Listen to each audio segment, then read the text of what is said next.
Welcome back to the Fandom Frequency Show. It's your boy Kenny. It's Skippy. It's Miguel. You know what the show's all about. If you've been here before, you know we break down everything within the world of pop culture, sports, but kind of not really, anime, movies, TV, comic books. We might even have some relationship advice for you. No, I was playing. But we have tons of topics we're going to get into today, and we like to cover on the show.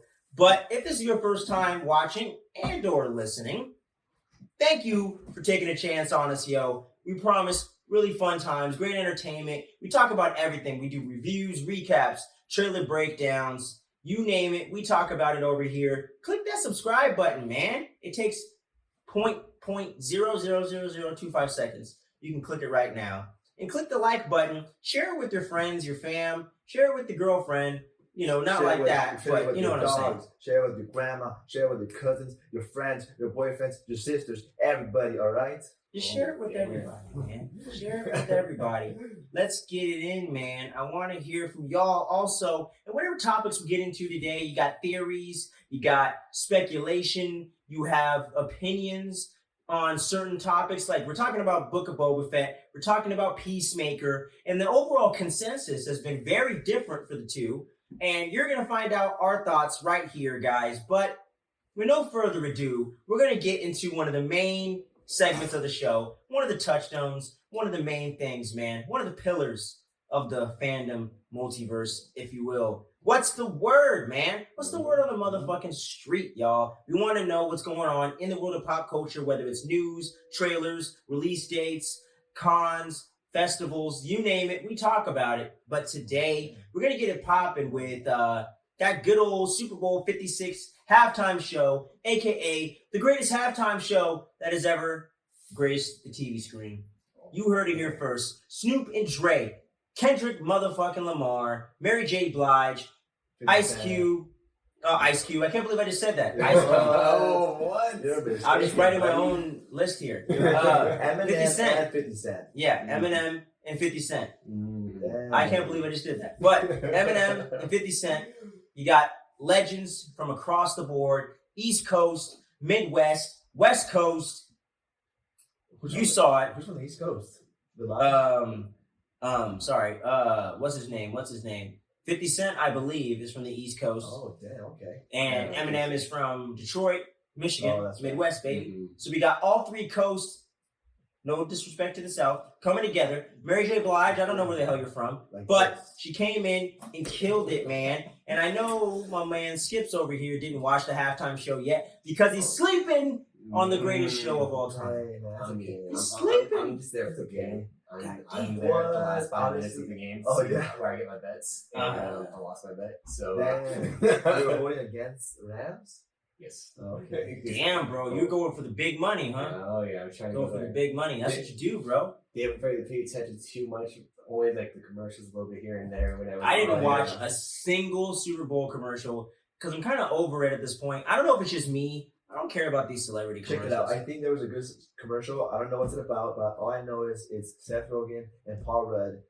That's good enough for me to be a good commercial. They're both pretty funny. I love Paul Rudd. Yeah, That's true. yeah, I don't ever mind sure, seeing for that sure. guy. But I'm just kind of bored of the commercials. I don't know. There's just always some really silly gag. I don't know. It's not that funny to me. I like the ones where they like troll you that it's a movie trailer or something big going on, but it's not. I like those ones. I feel it. I feel like a lot of the earlier years of 2010s, like a lot of their commercials are pretty dope. Yeah, there's some cool ones, man. I can't think of any off the top of my head, but Me I know neither. there's some cool ones for sure. But it was pretty cool, man. But the halftime show was fucking awesome, man. You had Snoop and Dre doing Starting Still it off. Dre, Heck yeah. starting it off. You got you know what I wish they'd have did? Nothing But a G thing. I think it'd been a cool throwback, you know what I'm That saying? would be cool, yeah. I thought that'd been cool. But oh well. But yeah, man, you know, you had fucking Eminem came in, did a couple tracks. Kendrick Lamar only did one song, which was All Right, I believe. Yeah. What the hell, like man? 3 more songs. I wanted to see 3 songs. I That's wanted Black of honestly- the Berry. That's what I wanted to watch most out of anybody. I wanted Black of the Berry. I wanted a Black Lives Matter protest at the game. Oh damn, man. I'm African American. I'm fucking. My heart is dark as the heart of an Aryan. Oh my I'm dark as the heart of a fucking Aryan. Oh shit, that'd have been great, wouldn't it? It would have been interesting. I think that would have probably been the TV screen. Nah, I know. Damn. They even had to censor the fucking lyrics and shit. They never would have let him do that song. But he should have did it like by surprise and shit. I know he did all right.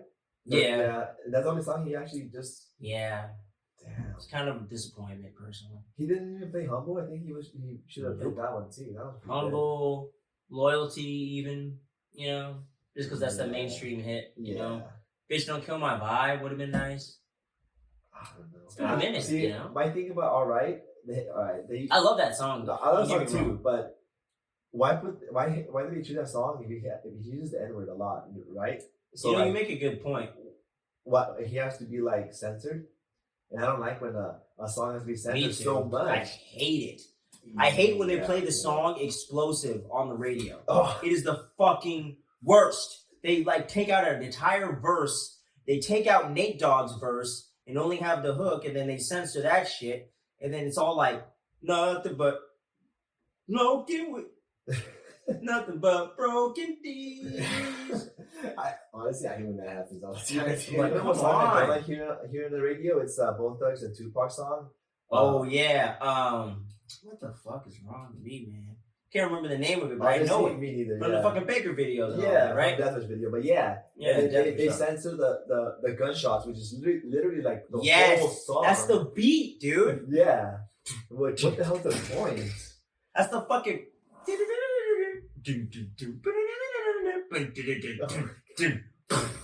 Like that was fucking. It was like an instrument in the beat, and they fucking censor it. Yeah. You like fucked up the beat. I've never heard of censoring fucking up a beat until Yeah. that.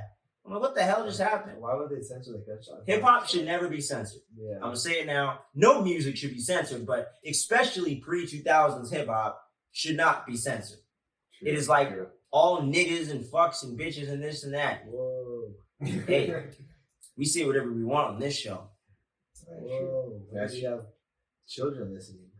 We don't have no children listening. And I always put this as not made for kids. So fuck that shit. No, it's fine. I just made the mic peak, peak, peak. But what's it called? But nah, we say whatever we want around here. No, we ain't censoring ourselves when we just talked about And the censoring other thing shit. that was pretty crazy was Snoop Dogg did the crib walk or the crib dance. Or Yeah, whatever bro. you call You it. gotta do it, man. That was pretty. And the nasty. stage was like a recreation of different like locations in LA and Compton and whatnot. Oh yeah, Which I was did notice dope, bro. Mm. So much culture in that fucking show. That man. burger sign that they had, you think it's a real actual burger I'm spot? pretty sure. I think so. I think everything was based off real locations, man. That's cool. I love It's burgers. freaking dope, man.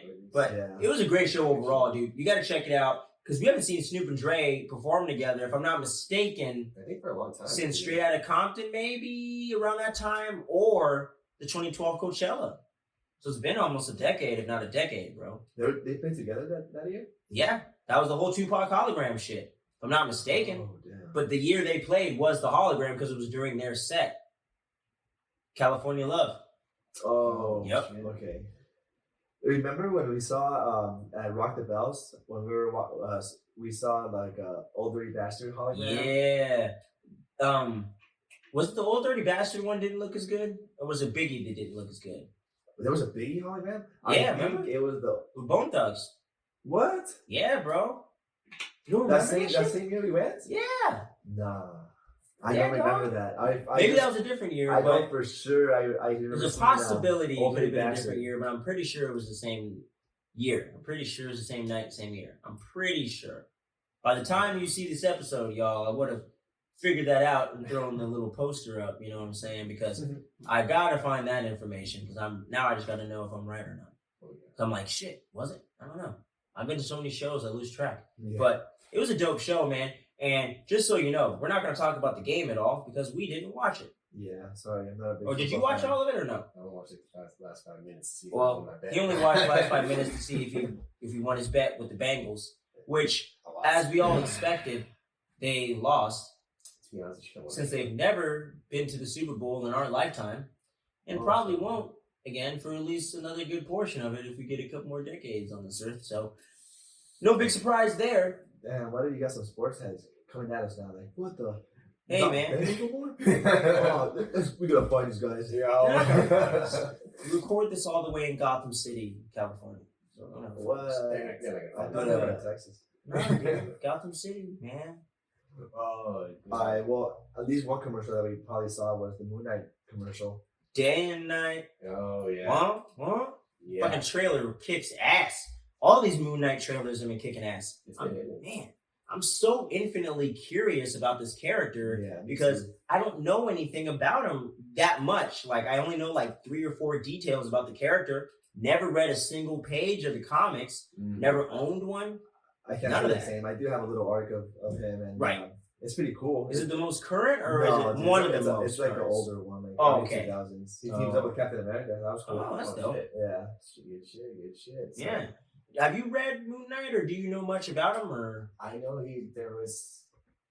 very little about him, but I do realize like he does play influence when it comes to a little bit with the street heroes as well. Yeah, Like that. He's more street level. Sometimes mixes in with the supernatural Blade type stuff, but mostly a street level hero because there is a bit of mysticism to the character overall, as you see in the trailer, as I got on the screen and everything flashing in and out of the segment. Yeah, he makes like a lot of cameos too from like different comics, pretty much from like Daredevil, Spider-Man, things that related to that. Yeah, see, that's where I've seen him kind of. Yeah, that's pretty much video games. You know what I'm saying? Yeah, for sure. Just the imagery of the character was always dope to me. But man, bringing in one of my favorite actors to play this character of Mark Spector, all these different personalities. Oscar Isaac, Poe Dameron, aka I just forgot his character's name in that one thing.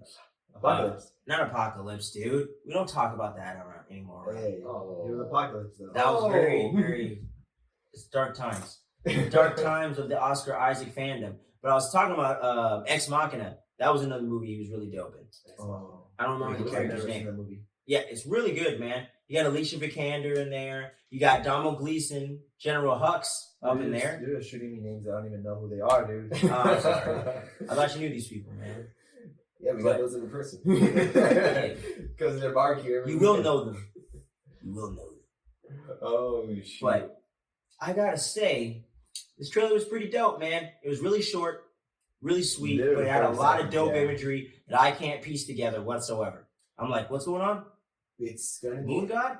What? It's gonna be interesting because like his costume is pretty fucking dope. So dope. Pretty cool. Like looking. I wasn't sure how it was gonna look. You know? Yeah, that was my main thing too. I'm like, what if they make him look like a little goofball? Like you don't want to see nothing like that. He's supposed to be that badass, insane, street level kind of guy going brutal, brutal fighting. Like we seen that little scene of him beating the first trailer. Yeah, it was like he's beating the fucking Moon God's ass right there. It was because dude, if you pay close attention in that one clip, it looks like a really tall white, like not like a white, like the race white people, but like the color white.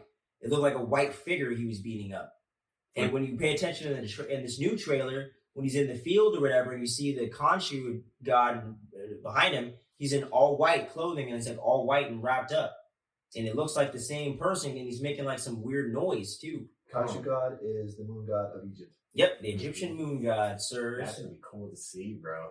Yeah, man, awesome. We got fucking like Egyptian gods and shit in this thing.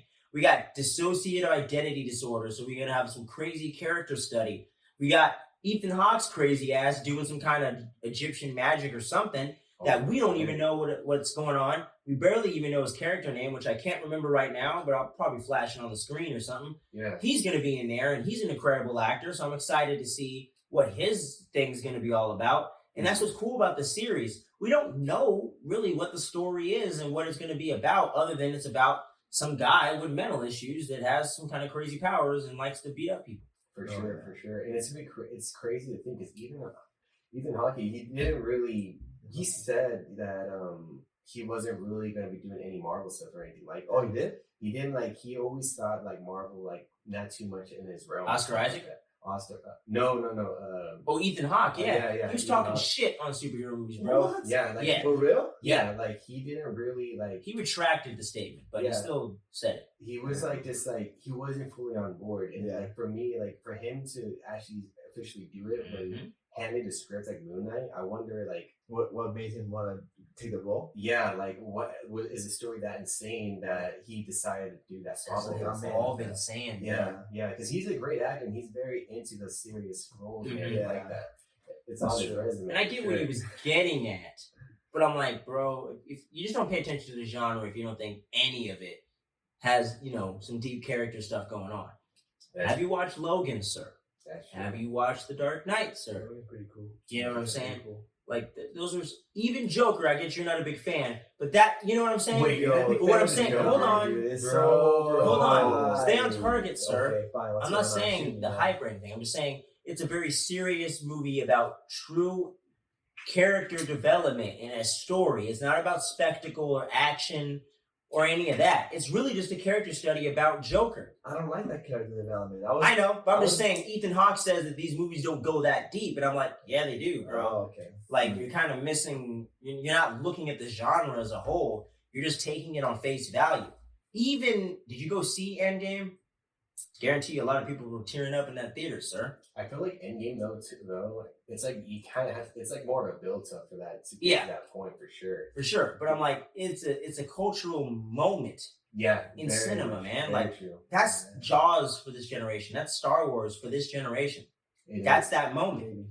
If we had, Yeah. dude, if we used to remember how we used to line up to see movies. Yeah. Imagine that back then, like Endgame back then. There'd have been lines all the way down from Movies 8 to where I used to live. That's pretty gnarly. You know what I We mean? used to see That that. is true. There was a big night for Toy Story 3. I remember that. See? It And that was huge, another yeah. movie that was built up for like our generation, pretty much our whole life. That movie dropped in 94, 95. I remember when I saw Dragon Ball Super, like the Yeah, the man. Frieza one. The There Frieza like one, a there was a lot of huge hype, line, too. for sure. Oh, shit. Broly, there wasn't a line because we kind of had transitioned Yeah, that time, yeah. We to the already new had, like, theater system, yeah, assigned my- seating, yeah, and assigned seating, everything there that you go. made theaters actually worth still going to, because I'm telling you, that seating shit sometimes back in the day. Oh my gosh! I didn't tell me. I went to go see Avatar. Sorry, The Last Airbender. Yeah. Midnight premiere, dude. And like I was so hyped. I didn't care. I was gonna sit in the very first rows. Worst mistake, because if it was like Spider-Man No Way Home, I'll break my fucking neck. I don't care. It dude. could have been Amazing Spider-Man 2. But, it would have been but worth. freaking Dude. Last Airbender like this Uh. came on, and I'm like, I'm like, you niggas can't get character Well, names and right. then- Dragon Ball Evolution even got the names right. God damn it, man. God damn. I was not with it, man. I was so mad that I even went to go see that midnight premiere.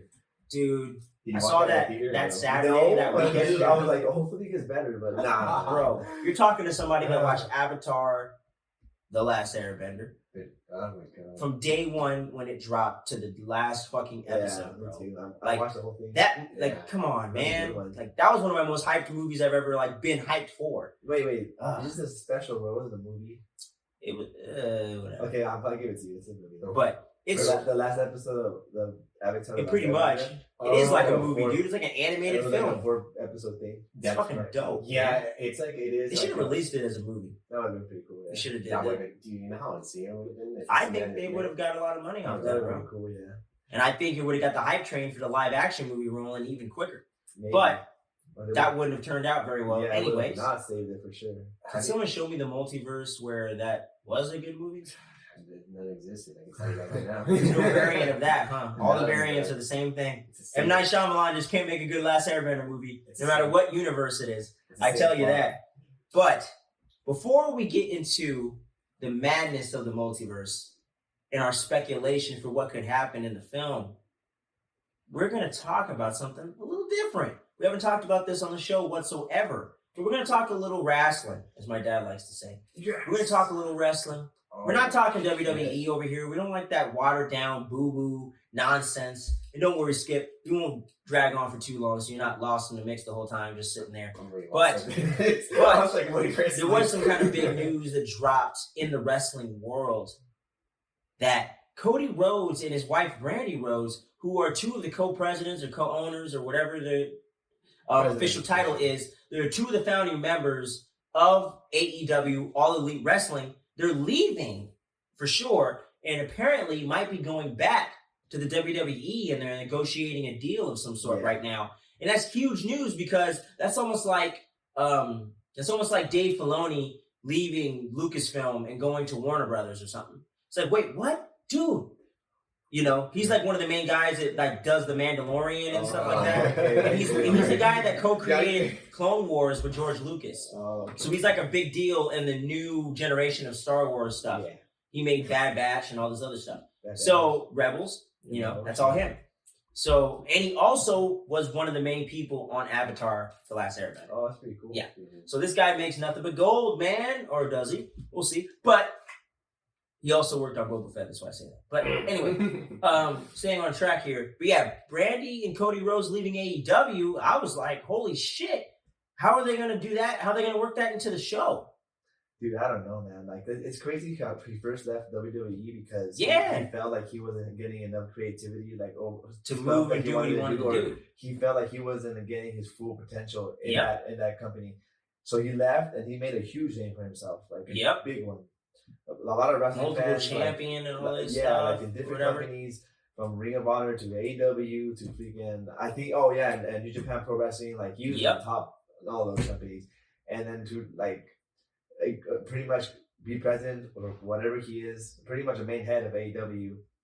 And then just did like that, having creative freedom right there, having what happened? Like having like he has like a show in AEW called like Road to Big Show. No, another show. Oh, another one? Yeah, called like Road to Success or something like that. Oh my god, I forgot. Really out here, like, he had a lot of stuff in AEW, and then he's gonna like leave all that to go back to WWE. I don't know. What kind of deal are they offering this guy? Sorry, no disrespect, Brandy. I'm sorry about that, but. What kind of deal are they offering them? And what happened behind the scenes even Brandy to make them want to leave? He literally just went and had a ladders match with Sam Guevara for the TNT Championship. Was that all a part of the plan? Nah. Think about it, though. I don't know, man. Think about it, though. They had to have been negotiating this for a while. Before we find out, they know for quite some time behind the scenes. So I guarantee you, they wrote that whole storyline of getting the interim champion to Sam Guevara in order to have him go against Cody Rhodes to take the belt from him in order to free up Cody to leave. And that's why they kept him as a free agent. Yeah. I think it was all worked in a few months ago. Yeah. But he's still Brandy, you know, she hasn't been wrestling lately, right? Doesn't do anything major. I understand for her because she just had a baby and stuff. So like, I'm pretty sure being a mother's good tax. I forgot the. But aside from all that, like I'm honestly surprised that Cody is even leaving. Like, I know, dude. It's like. It's almost like Vince McMahon's kids leaving WWE. And not only that, you know who that is? Yeah. You know what I mean? So it's just kind of crazy, man. Like I just can't believe it's going down. And when it comes to AEW overall, it's been a great product as of the whole time they've been running, dude. Yeah. You know, you got John Moxley back in the ring. Wild Thing, baby. Yeah. He's back. I need some Kenny Omega in my life, though. Oh yeah, you know, he comes back to be a really banger. Hurry up, dude. See, for Cody to be leaving AEW, it's like leaving his. So, well, from what I believe, it's like somebody's best friend from the Young Bucks to Kenny Omega. It's like what the Adam Page, like I don't know, I don't know, dude. Man, and they have so many great acts that just came into the game too. See, and my thing with WWE, dude, they have so much talent and like they squander it with all this like lame, nonsensical, non-wrestling focused entertainment, as they call it. They fire the people that want to stay, and they don't want to let go of the people that want to leave. It's just, I don't understand with WWE. It is successful and makes money, but I don't understand the thinking. And they give the same people the same opportunities. I'm like over it. Like Brock Lesnar, dude. Honestly, man. Isn't this fucker back and he's champion again? You just told Skippy he's not gonna take long, but if you really let me go off, man, I will go on for hours because WWE grinds my gears. We won't go in too long of a rant here because we don't want to bore Skips here. No, it's fine. But it's totally fine. For sure, man, for all my fellow wrestling fans, we're going to start trying to bring in this wrestling content, mostly focused on AEW. But hey, man, my man Miguel, he be keeping up with everything. So he'll bring in, a little WWE, a little Japan Pro Wrestling. Yeah. Hey, bring up the luchador stuff too, man. I really fucks with that. Pentaco, you know what I'm saying? Let's go. Yeah. Come on now. I don't want to say the Spanish stuff because I butcher it every time. But yeah, it's good stuff, guys. If you ain't checking out AEW and you used to be a wrestling fan, you ever been curious about it, it is so fun to watch. Yeah. Very brutal, very well done wrestling. and they don't get too corny and take away from the wrestling if you enjoy watching that kind of stuff. And I just think overall the just the presentation of the show is pretty well done. Yeah, if you're talking about corny, just last year they had zombies in WWE. What is up with that? Like, literally. They had a match where Rey Mysterio was supposed to get his eye removed. Yup. Bro, these storylines have gone to like Marvel MCU, like The Boys or something level, and it doesn't make any sense. I'm like, it's wrestling, bro. Calm down. You know, the craziest thing they used to do back in the day was like when the Undertaker supposedly came back to life or something. Yeah. He got buried alive, you know? Oh, yeah. You know what I'm saying? But that wasn't like taking an eyeball out. When I seen him get put in there, I was like, what the fuck? You're like, get the fuck out of here, bro. This nigga ain't even down there. No. But it's like, it's like when you're caught up, when you don't know as a kid, or when you're just, it's not real, but you're just watching it as like a film almost. Exactly. It's like a live performance of a film, you know? Mm-hmm. To me, it's like combat theater. Yeah, and pretty much. You know what I'm saying? That's the way you look at it, because those guys are really putting their bodies on the line, and it's real wrestling. They are really skillful, and there is coordination to it. Exactly. But it was literally athletes, the winner is determined beforehand. So it's not fake. It's just predetermined. Okay. Yeah. It's like it's fake. But why don't you get that complaint with movies and shit? It never makes sense to me. But anyway. Wait, are we talking about AEW, like the root beer company? Are we talking about that? No. AEW. I was like, wait, what? AEW. Oh, I thought you said AEW. I was like, wait, what the fuck are you talking about? Root beer? This guy the whole time has been thinking A and W. I was like, oh, hell yeah. They're branching out. That's what's up. Ay. Ah, man. Right now. It's like 5 over here. Since you brought up the boys, you know there's going to be a boys animated series? I did hear about that. Yeah. I was meaning to mention that to you guys. I saw a little. Is it out? No, not yet. Trailer? But no, I saw a picture that I like. But it ties in. Some of the I'm not sure, but some of the actors are in there. You got some returning actors like Seth Rogen. And, you got good news. I like this for the voice. Who's that right there? That's the guy who plays freaking Is he the guy from Young Yu Hung? That's not the guy from Walking Dead and no. And then Invincible? Stephen Wen. Oh, sorry guys. Racist. Not playing. Oh wait, I was thinking of Invincible. Anyway, yeah, you got sick guys actors like Michael Cera, Sick, Aquafina. If you're a big fan of her voice, she's pretty cool. You got Andy Samberg. I'm a big fan. Don Cheadle coming back for a superhero show. Seth Rogen, like I just said, and many more. Jesus Christ for the boys. It's the boys diabolical, right? Yeah. All right. Well, hey, you're gonna see some fucking behind the scenes on the show right now. Are we gonna watch this thing? Are we doing it on the channel or? I gotta see it comes out March 4th. Oh, that's shit. literally like that's the day the Batman drops, bro. What? Really? Done. Wait, it's coming that soon? Yeah, March 4th.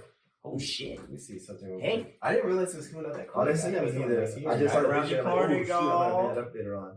What? My vengeance. That's pretty fast. That's literally 2 weeks. It's diabolical. Oh, I see it. Okay. Well, yeah, I'll be down for that. Me too. That's interesting. I mean, y'all might be seeing a little something. Like the boys are already crazy. Because we're doing the boys. You already know. I'm just letting y'all know now.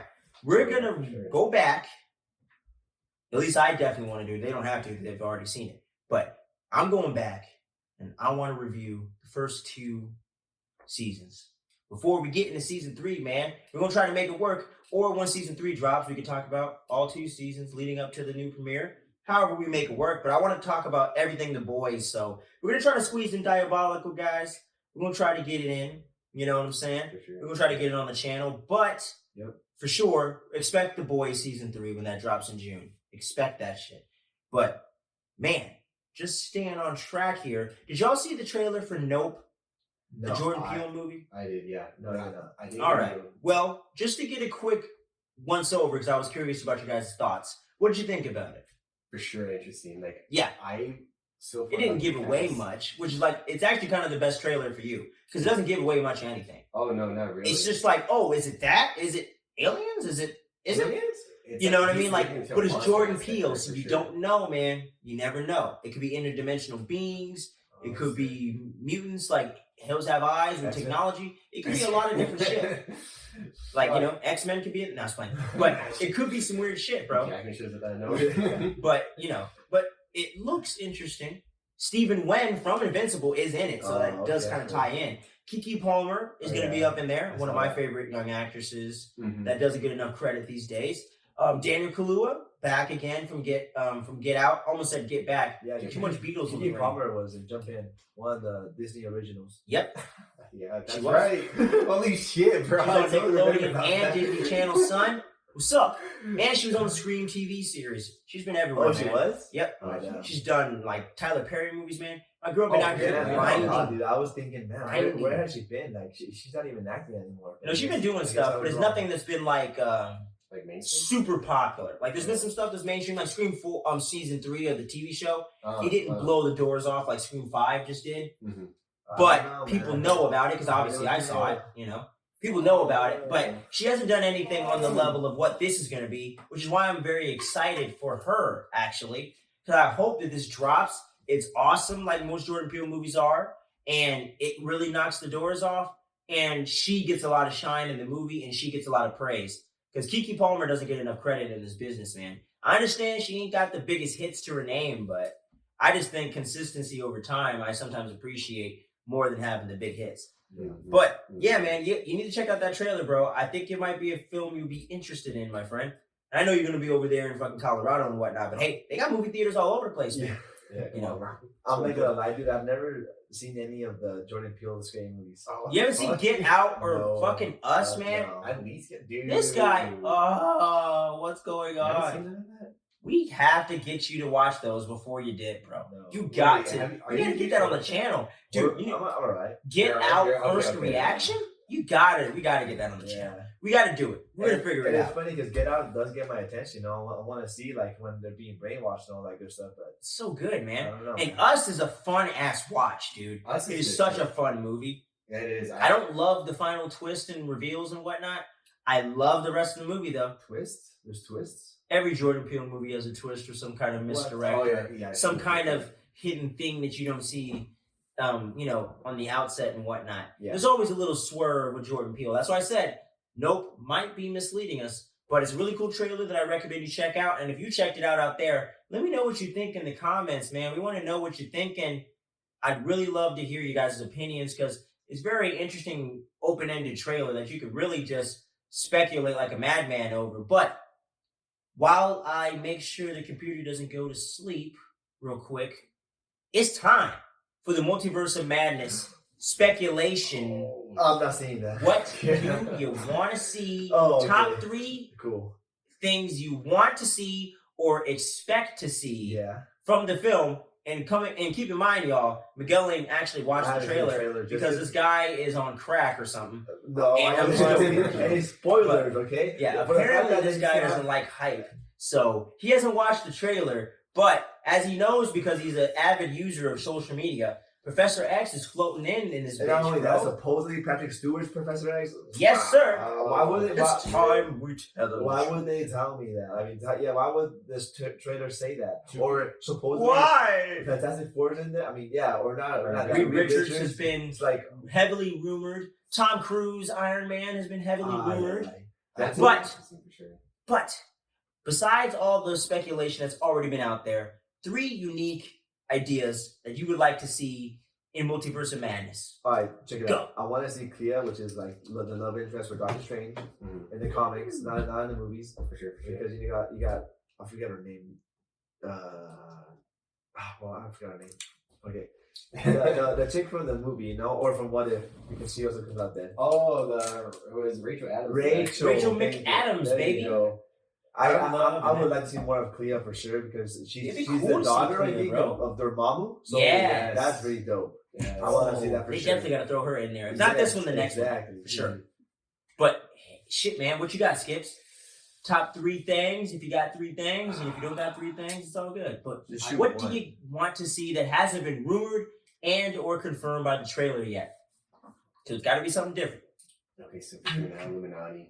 Not just because of this guy, but I just want to be more unique with our coverage of it until we get to that full trailer breakdown later this week, you know? I want to see a lot of the MCU character like cameos, like seeing like Ghost Rider and stuff like that. Oh, that'd be dope. Imagine we get to see something like that in his older age. Norman Reedus or Because what? aside from It could be that too. Dr. Keanu Reeves? being in the Illuminati, he was also like in the Defenders. Yes. Which is the And whole we have that Wolverine variant, and apparently. Ghost Rider. So that'd be cool. Dope. To And see, yeah. bro. I don't I know would if you love to know, see that. sir, but I think that variant is going to be in this. What? Which one? Defender Strange. Oh wait, no. Oh wait. That You was haven't seen the spoiled damn months trailer. ahead of the What trailer. was that one? That was spoiled before the trailer, though. I'm just saying. Yeah. There was like merchandise and all this other shit. Oh, yeah. Okay, yeah, never mind, Supposedly, sure. Defender Strange is in it. Defender Strange. Like long ponytail, still got the white hair, yeah. and he wears a certain suit that he usually Like, wears when he's in the was it like red Defenders. and black or something? Yeah, like Defender Strange. Like there's been like not leaks, but like how toys be spoiling shit. Yeah, like freaking Lego Yes. sets. See, that to me Yeah, annoys me yeah. more than Yeah. trailers because the trailer was what they intended to show you. Where Yes. toys sometimes They show you the they show you the scene. shit that nobody wanted you to see until you saw it. Like fucking Lego spoiled that the OG Ghostbusters came back in Afterlife. Oh no. And they showed them in the costume because I wasn't sure if they were gonna actually be in costume, Yeah, Yes. let's go that way. I was pissed, dude. I thought one of them passed away. Yeah, he did. So the And he was in the film as a ghost, bro. And they spoiled that. In the Lego set too? Yeah, like they spoiled that he was in the movie. So I was like, well, he's got to be a ghost then. Because there's ghosts in the universe. And he's dead in real life and in the film. Oh, that It was stupid, dude. They spoiled one of the main, things you go to see for the film. So Yes, that's Defenders what I'm isn't that talking big, about. though. Doctor Strange, the trailers, or pretty much any trailers nowadays from Marvel, just be dropping too many good hands. I would Because- say not all the time, but most of the time. Okay, but Most of the time, yes. we can all agree right here. We all pretty nerds from Marvel. We know too much to be like, that's it. Why would they show that right there? Yeah. You know? It depends what you're talking about. Moon Knight, I don't know shit. Okay. So it depends what you're talking about. Like Doctor Strange, we know a lot. And it's pulling from the MCU that we know a lot, Yeah. So it depends what you're talking about. But like No Way Home, perfectly edited trailers, didn't give away much more than what Yeah, you needed to I know. don't know, man. Okay. Because they couldn't have kept those villains secret. There's no way it wouldn't have Why leaked not? out. There's no way. Why not? Think about it. How many leaks or supposed things have happened for Doctor Strange already? Okay. We could have had 2 huge cameos leaks to already being spoiled. confirmed are two different Besides Professor X, we could have 3 big cameos already spoiled, and 2 of them aren't even in the trailers. Yeah, for sure. Like one of those Ben Affleck. You know what I'm saying? things. What? Ben Affleck, Daredevil, Illuminati. You heard it here first. But that goes into what I want to see from Doctor Strange. Okay, what do you want to see? I forgot. I want Marvel characters outside of the MCU. I want Chris Evans, Human Torch, Michael Chiklis, The Thing. I want fucking I want to get Lawrence Fishburne back in the vocal booth to do the Silver Surfer. I want fucking Daredevil, Ben Affleck. I want that. Like, give me the most unique, weird shit you can give me for Marvel. You know what I'm saying? We could pull from the Raimi verse again. We can pull from all this stuff. What else we got? Shit, Nick Cage, get your fucking leather jacket on, bro. Ghost Rider, let's get it. Like, I want that kind of stuff. I want the more unique, kind of off the wall Marvel cameos. Like, we're gonna get the MCU shit. We know that. We're gonna get X-Men in some capacity. That's the one way or Mutants are confirmed now. If it's gonna be him, if that wasn't a misdirect, if that wasn't something that isn't truly in the I movie, guess it could be a misdirect. because like Hulk running in Infinity War, that technically did tease something that never really happened. That's true. That did seem like a plot point in a sense, right? Yeah. And that was a whole completely different storyline. So it could go in that direction. But seemingly mutants are confirmed. So that's one of the biggest things we've been waiting on that might get confirmed in this. But I want those Ben Affleck, Chris Evans, Human Torch type cameos. Yeah. I want the more off the wall stuff. Get that fine ass Even Longoria to come back, bro. Yeah, Like, yeah. get creative. The love interest of Ghost Rider. I'm just fucking around. But hey, get Bryce Dallas Howard back, Gwen Stacy. You know what I mean? Yeah. Like, we could do anything. Topher Grace, I'm even down for. There's a lot they can do. with Hey, that. Jamie Foxx Electro came back. We can do it, man. Yeah. That is true. So, like, okay, so let's, since we're kind of close to the mutant topic, how would you guys want to have the mutants be introduced to the MCU? Because that's I think the way it's kind of going in this, or the way it could go, I think is a smart way to do it. Just having them brought In the multiverse. Yeah, that makes the only option that makes sense. Because our universe, or the 616, born already, you know, the 616, maybe mutations just haven't happened yet. Because Maybe it doesn't exist in our It timeline. just happened out of nowhere. Shouldn't they be babies then? Not necessarily. for These characters might have existed at a different time. If that was the case, These characters they would be Inhumans, not X-Men or mutants. How like the Terrence Mintz. I know what you're talking about. It's called. They have done that in the And past. like, you know, the mist hits you, and like two of us, you have powers, and then because we already had some kind of power gene in us, that would be different. They're Inhumans, not. Well, fucking they mutants. did kind of do that with Wanda. Remember? I'm trying to think right now, like what? She stopped the missile from blowing up with her powers as a kid. So her and Quicksilver didn't blow up right then and there. Oh, Yeah. See what I'm saying? that's They've right. already confirmed mutants, bro. What are It's you already talking there. about? snoozing. It's already there. Yeah. So it's like, I think mutants are there. I think it's just because of the real world legal shit, they could not address it. Mutants can't exist. They just haven't formed an X-Men. You know? Like, it's all possible. And like I said, maybe in the 616 universe, mutants just don't exist to the capacity that there's an X-Men. Maybe Professor X isn't a mutant in this universe. He's just there. Yeah. If Loki could be a frost giant and then be a human and then be some other weird type of creature like a centaur in the fucking other thing, anything's possible. It's the multiverse. That is true. Yeah, I just- Spider-Ham, Spider-Verse, like, cool. you know what I mean? And the roof is just completely blown off the building of what Marvel can do. So they might as well push it to the limit. Anything's possible, but I think the way to do it would be through the multiverse, man. That's the best way to do it. Yeah. You're not taking away from how the mutants are mutants traditionally in the comics, but you're also making a plot line within the MCU that actually makes sense to make it late in the game. At least to me. Well, it is true. The multiverse does really make that happen. Yeah. Especially with how everything's going on. Like, the Loki kind of does set it up. Like, Sylvie already fucked up the timelines, bro. She has end up management. What the fuck? She could have just. What the hell, girl? Hell, man. But, like, I can definitely see a lot of having the multiverse be played that way. And I think it's, like, the only smart move for them to do besides having them out of nowhere grab. That's how they brought in Kang. Yeah. One of the most complicated and, like, fucking convoluted Marvel characters ever written. I love that. You know what I'm saying? Kang since like Endgame. That's like the only Yeah, villain that me and came you to have my been head. totally talking about that Okay, forever, the time bro. traveling, Kang's gonna come by. For Yeah, sure. you can talk about that forever. Yeah. So it's like, it's kind of like, it's there, you know what I mean? So I'm Yeah. like, I think the multiverse, even if it ain't this movie that goes deep into it, I think that's the best way to bring it about, unless you're going to do some weird celestial Eternals type shit. I don't know. That could be a thing. You know, that's a way they could do it. But I think this would be the simplest and cleanest way that's already very well established and fleshed out in your universe. For sure. You know? So, like, do you guys feel like we're going to see, like, a version of Kang in this movie? I'm going to guess no. Me too. No. Yeah. I think they're holding him for either Quantumania or Loki Season 2, whichever one That's comes still a first. long time from now, so Yeah. Well, it's a year, you know, roughly. A little over a year. I You know. suppose.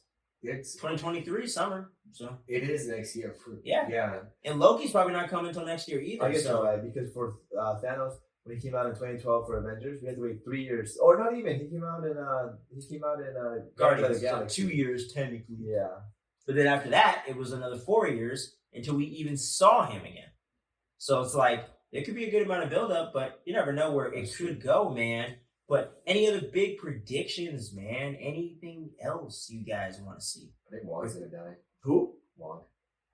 Wong's No. gonna die? I don't think so. I'll be I think pissed. Scarlet Witch's gonna end up. I would legitimately Damn, be pissed, that would dude. be crazy. I think she's gonna end up killing him by the end. Wanda's gonna kill Wong? Mm-hmm. Whoa, There's bro. some There's a way. lot of W's up in I here. guess, I guess that actually sounds very plausible for sure. Because like, Oh, yeah. she is Yeah. supposed to be on that. She little could be that good tweener, bad, you know what I mean?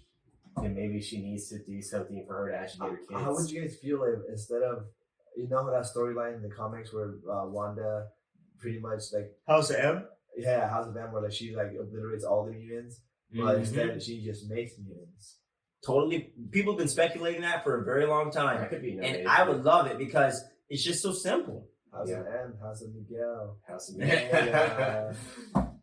Told you. That could totally work In too. messages. Because like there is no mutants in the current MCU. Yeah, well, from what you've seen. Technically there is, but we haven't seen any others. Yeah, until WandaVision. Yeah. Until Technically we got one. Two, maybe? Two. So she could easily make that happen within that whole Oh. film. Her creating her kids technically make them the first true mutants as well. That is true. Well, You know? That's- Born from a person that's Do you think those kids are gonna come back in this movie?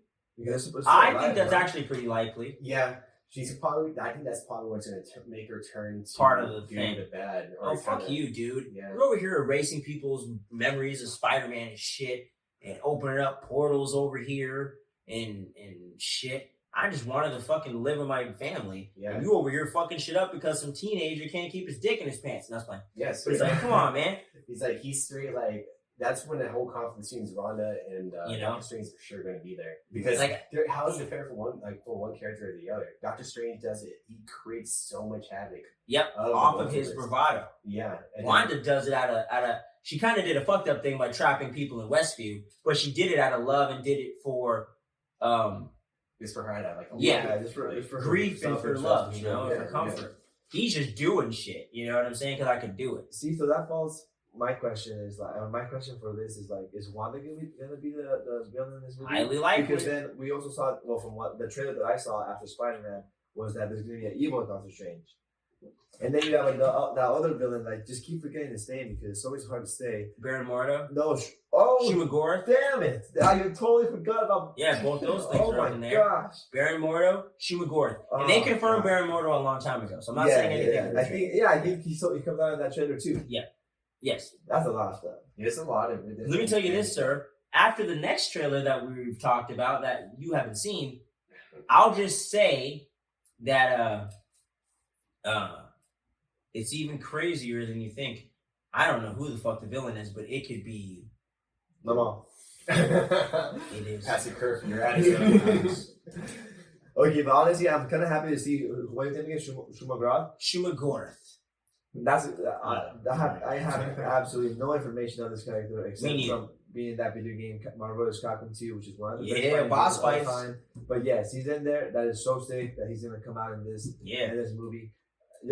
Obviously he won't be named that because, like you said, Yeah, they don't own the they rights own to the rights name for for some odd it, reason. who does he belong to, man? Like, who would buy These that right character? things are crazy, huh? Yes, I don't especially for a super hidden character like The that. Hulk's over here, Namor was over there. Ah, man. Marvel was broke in the late 90s, bro. Yeah, it's They had to get that money, bro. Sell this here, sell that there. They want to buy it, give it to them. Yeah. They were still there. Stan Lee was running around like, oh my God, keep the doors open. Sell it to them. Sell it. Get rid of it. That's what happened. That's why it was so hard. That's why it was You're so almost hard bankrupt, bro. for the family. Around the time like, Blade true dropped. story. Like, Yeah. so many characters were out of place because of the license. That's why we got the Avengers we got, bro. I tell you, that's what they always say. Everything happens for a reason. Mm-hmm. It all built to this. Yeah, that's why it's this.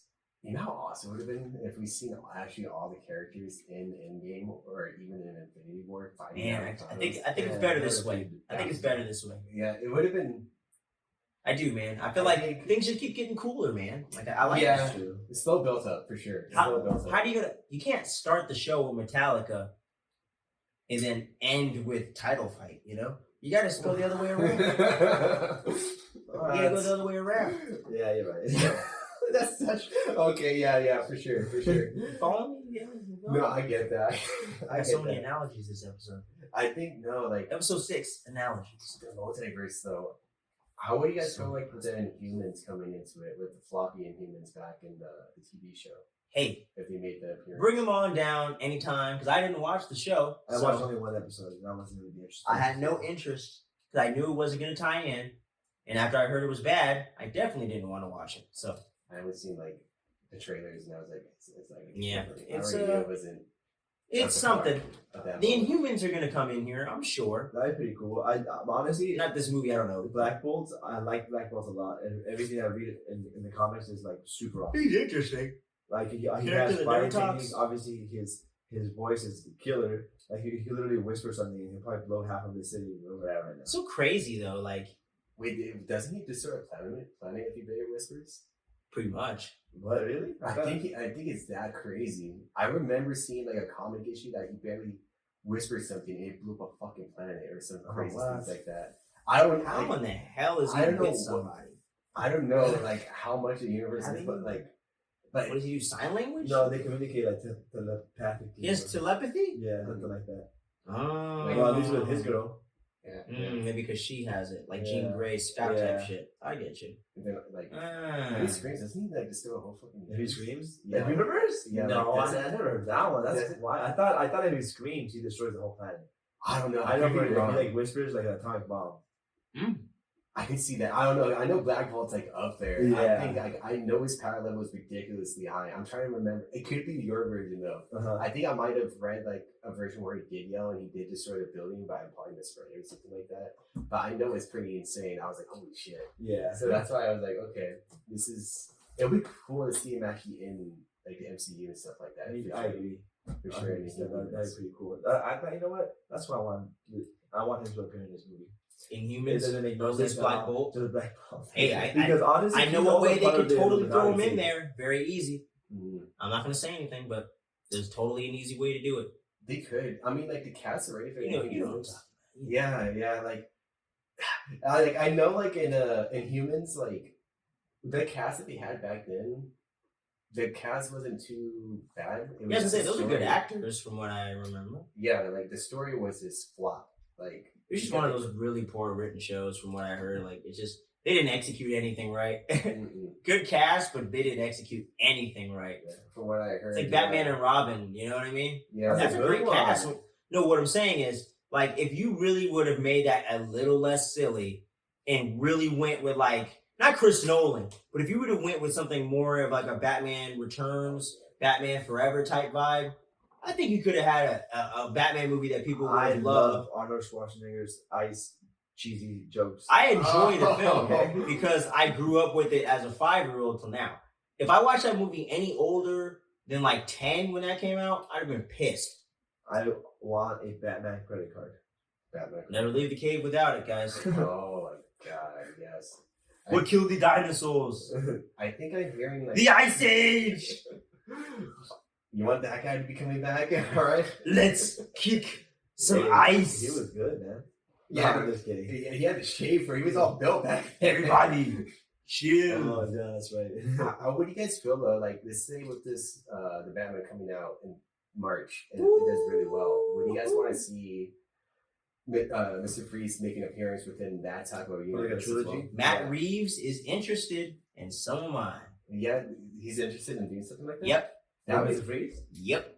That would have been awesome. He just confirmed that in an interview the other day. Not saying like, oh, he's for sure in the sequel, but he said like, you know what? I'm actually interested in that character. There's a potential that could happen. I want to see him. I want to see Clayface too. That'd be pretty cool. I'm not into that idea. Yeah, but he could be like a semi, like a secondary. I don't like that character, man. Secondary villain. What is this? The Blob? What? He can like shape Clayface, shift. He bro. can just transform to any shape he wants. He's pretty strong, dude. I don't like it. And if you think about it, anything that Batman throws at him, it's not gonna affect him. Meh. We're gonna go from a gritty crime detective story to a fucking shape-shifting clay person? Okay, fine. Goddamn. Ben Affleck's Batman, I can see that. I can definitely see. You know? It depends that on was the Justice League universe. Right? Like, this is a little too Fine, grounded. who do you want to bring back? Two-Face? I wouldn't mind him being in the background, but I don't need a movie about Two-Face. Like I said, my top picks for Batman Rogues, Mr. Freeze, Court of Owls, Red Hood, or Hush, but I think they're kind of pulling that for some Riddler stuff. But true. I would say Red Hood. Red Hood for sure is in there. Red Hood. I'm gonna throw a very weird fucking choice here, but if they go with the serial killer route, you could be really dope. Either Mr. Pig. Mr. Pig, I don't know that. Deep cut, bro. They could have done. Wiki that, bro. Honestly, Trust me. Mr. Pig. You can get a horror movie out that shit. Yeah. Just in the vibe of this movie, bro. If the trailers are as dark and like gritty as the trailer makes it seem, that would fit perfectly. And also the ventriloquist. Yes. You know what? You know what I'm saying? Really great. Shoot this guy in the face. Bam. This guy's fucking crazy. He's a ventriloquist literally, but the fucking doll is a mob boss. You know what I'm saying? And this fucker's so crazy that he literally listens to the doll, and the doll literally be running shit on the streets. And he's so unhinged and crazy that people are scared of him. But imagine taking like a killer route. The animated show? Yeah, I'm pretty sure. But you don't get that dark, gritty version that I'm talking about. If you want that, you got to read that the Batman comics where they introduce Bane for reals with the greatness in Nightfall. That is a great representation of that character. And also is where they had Firefly, who's going to be played by Brendan Fraser in Batgirl. So that all ties together. You should read that comic, man. Nightfall, the Bane story, great stuff, man. And I'm telling you, the ventriloquist could be a really cool villain that a lot of people wouldn't know what to expect, a la Victor Zsasz in both Birds of Prey and Batman Begins. Yeah, I think that would be interesting. So those are my picks, man. I mean, come on, let's get trippy here, man. You want to get nuts? That's not trippy. Let's get nuts. That's just like it's trippy, like bro. Mystery crime. I'm just saying, like ventriloquist, bro. That's trippy. Dog. Trippy is like Clayface, dude. That's just bonkers. Nothing. But I'm just using all these words. But I feel like Clayface is just too much, bro. For this Batman, if the movie is as gritty crime drama as it seems, it's just too much, bro. Yeah, no, I guess you're right. You know, it doesn't fit. Unless they want to go with like his face is fucked up, but the rest of his body is normal. Nah. You know. Nah. But I wouldn't mind one more repeat. I actually wouldn't mind Scarecrow. I wouldn't mind it. Let's get the bullshit Deathstroke in there, please. Deathstroke. I don't hate it. They could have him in there. I don't hate it at all. As like another villain. Ben Affleck would have been the best time to do it. I think just, you know. What movie was it that he came out at the end? Was Justice it League? Yeah. It was the original shitty cut of Justice League, yeah. Yeah, I guess you're right. Oh, yeah, that's right. Because they were in the desert and everything. Like no, they were in the they were on the boat. They were on Lex Luthor's boat. Yeah. And they were going to create the Injustice League. Oh, for real? Sort of, yeah. That was what the executives wanted to tease at the end of the movie. But you know what the intended post-credit scene was Martian Manhunter coming to talk to Bruce Wayne to warn him about the incoming danger of Superman. And then Batman actually has a vision of the future of Injustice, where only Deathstroke, Batman, the Joker, Mara, and the Flash and Cyborg are the only survivors. Deathstroke that we the see. One that we just talked about. Oh, yes. Yeah, that's what I was referencing too. Played by Joe Manganiello, like they originally intended. What? Yep. Batman and Joker teamed up, having to work together in a post-apocalyptic world ruled by evil Superman. That is true. And like he made a little appearance towards the end of that, right? Like Superman was ready to fuck him up. Telling y'all, man. The Batman and Joker, telling y'all, dialogue was pretty brutal. Going back and forth, it's not like you need to get that Snyder cut if you ain't got it yet, y'all. Get on it. Wow. Better than the first Avengers. Hot take, baby. Wait, is it on HBO Max? Yeah. Okay. HBO Max. Dude, I'm gonna get on it. I'm gonna watch it. Get on it. The Zack Snyder, that's on there too? Yeah. Okay, I'm for sure gonna watch Zack Snyder's Justice League. I'm gonna start to get one of the best superhero films of all time, in my opinion. Yeah, are they paying you to say this, bro? No. We are sponsored. Justice League. Zack Snyder is paying me in his heart. But yeah, man. It's great stuff. Hell yeah, I'm definitely gonna watch it. And like I said, it's better than the first Avengers. You heard it here first. The official Fandom Frequency review. That may be a hot better. That's not my opinion. I might have to come back to you on Saturday. Like, dude, that's straight hot. Like, that's coming out of the oven. Yeah, man. I have no idea how much you're gonna like it, but to me, it's better than that. If it's Zack Snyder's cut, and you said it's 4 hours long. Yeah. I'm gonna have to step. Like I said, you don't have anybody brainwashed working for the villain for half the movie, not getting any screen time. You know, just saying. You know, just saying. Don't say that. Yeah. All right, for sure. Just saying. Saying. Definitely gonna take a look at that. Then if it's not as good as Avengers 2012, it's at least as good. You know, like if you don't think it's as good, huh? No, I'm not. Okay. I am definitively standing on my soapbox, screaming, Zack Snyder's Justice League is better than the first 2 Avengers movies. You heard it here first. I'll probably give it like if it's better than Age of But I would say it's at least on par with those, bro. Like, if you don't think it's on par with at least Ultron, you smoke some shit that you need to start sharing. It could probably be better than Age of Ultron if you want it to be. It has to be, bro. I wish that Ultron. And I like Age of Ultron a lot. I actually do. Like, but come on, that's his character. Like he was supposed to be that fucking Exactly. back in the day. Yeah, Like that's true. Dark side Crazy. is exactly what you think. He killed like almost the Avengers, no? He fucking wrecks Yeah. them, bro. He fucked up the world. Yeah. You seen it in the What If, like what he could have fucking Yeah, done. for real. Going That's why I off got the so Age of pissed when I Ultron seen comics, it. bro. Motherfucker took over the world. Like that's why I was so disappointed back into like what was it? And in this 2015? movie, I want to kill 6 specific people yeah, and do nothing else. Wait. And then I'm going to take over everything else He was because gonna destroy they're all Earth. like you. I know. But then he said, then I'm going to take over everything else because they're all just like you.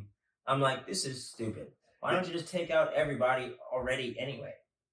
Like you did in the comics, man. and they can have the creepy vibe too. He had like a creepy Disney vibe too. and got too scared, bro. Wait, did Disney own him at the time? Yeah. He did. That was definitely Disney. Disney was like post Avengers, like Like I think right after Iron phase Man 2, right? Yeah. Yeah, Was like it? phase 2 on pretty much. Oh, Is Disney. shit. Phase 1, I don't think was. Yeah, pretty much all Yeah. of them were. Phase I- 2, I pretty think much. like Columbia made Iron Man. Yep. Yeah. Oh, yeah. That's right. Because Yep. you totally see the difference from like the Yep. earlier stuff from Phase 1 Yeah. moving forward. That's why I was like, was it Phase 1? But it makes sense why Age of Ultron was kind of like they Yep. could have easily gone. And the dark trailers, with that. the problem with me with the trailers, don't make it that dark in the trailer if it's not going to be that dark. That was my biggest thing. You know what I'm saying? Because I honestly thought they were going to be killing people off. Yeah. this And last here's the movie. thing. I just found the perfect segue into one of the 2 main topics of the show. Another trailer that teased something and set us up for disappointment, It's supposed to come out. confusion, some entertainment value, and some really, really high highs. But Hi. some fairly low lows, some very weird character choices. I'm talking about the Book of Boba Fett. Now, this isn't going to be a hate fest on the Book of Boba Fett because none of us here, as far as I know anyway, hated the show. Some people online I think they're getting a little crazy Yeah. with the conjecture of how bad the show is or what their cons are with the show. And I've got plenty, but it's still a solid season of television. When you got things like the Inhumans, you got to keep these things in perspective. But the Book of Boba Fett, what are your guys' overall reactions? Whoever wants to go first. Overall, what's your opinion on the show? And we'll kind of dig in deeper to kind of moments we liked, characters we thought could have been better or we thought were great, all that jazz. But we'll get into more nitty gritty. But overall, And you're talking opinions. if anyone could have been better, it's just Boba Fett himself.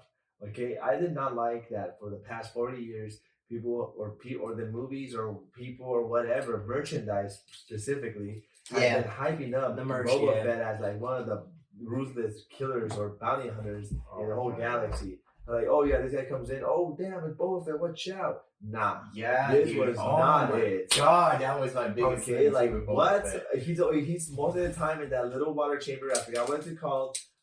Kenny's The probably back to Thank tank. you. Mhm. It's Kenny. Freaking I knew you were going to go in there and correct me. Anyways, yeah, I did not like that. I did not like the flashback and like going back and forth. I was more interested in what was going on in the present. Just give me one episode of the flashback. That's it. Okay. I feel you. Amen. I do agree with you with how they portrayed Boba. Like, how he was portrayed. Although in the Boba was Mandalorian. still badass back in the day in Mandalorian season 2. Yeah, like, just saying, he was at a lot more. this point, I don't Dude, know, man. that Robert Rodriguez episode in Mando season 2, when he fucked those niggas up with no armor and no blaster, and then when he got the armor and blaster, he was even fucking up more dudes. It was great. Oh, he did do that. Right? He did a lot more. I forgot about that. And I then- thought he showed up with his suit on. Which ties into my whole entire intro for this freaking review / recap of this show. Then he goes and shoots Bib Fortuna in the face, says nothing, That's probably and pushes him off the chair like somebody left their coat on my seat. okay. That's probably the only I'm like- coolest scene I've ever seen of Boba You know what I'm Fett. That's saying? it, man. That's the thing, though. They portrayed it like that at You the know what I end mean? credit scene of Mandalorian season 2. Like, And went shit. completely 180 in the Book of Boba. It was Fett like series. you were about to do John Wick Chapter 2, but then it was actually Kindergarten Cop. Yeah, it was like, what Is that what Arnold Schwarzenegger? Yeah. Okay. And I'm not saying like the Boba Fett was that like silly or something. I'm just saying like the expectation versus reality. It's you know? they flipped it. And the Yes. thing what I told Kenny too, even before you got here, like the story is just everywhere. Like, Yes. I feel like it wasn't as fluent as it should be, and the sad thing is that the episodes were only good if it wasn't involved with Boba Fett. Now, It was I'm gonna push back on that a little bit. I'm not gonna like argue with you like too much on it. But I would say episode 1 and episode 4 was good Boba Fett stuff all around, at least for me. Episode 4 was which one? Was when he met Fennec and they showed you the flashback, which I thought was necessary, of how he rescued Fennec Shan, got her the mods, and got his shit back and everything like that. And kind of tying up some loose ends with the Tuscan thing, sort of. I'll give him episode. You know what I mean? Sure. Like, I thought that was necessary for the series, but, like, even if everything else played out differently. So deep into the show, though, like it should have been. I agree. That should have been episode 1 or 2. I agree. But I'm just saying, the way it is, I'm just taking it for what it is. I would say there was good moments with Boba. There wasn't a good story with Boba.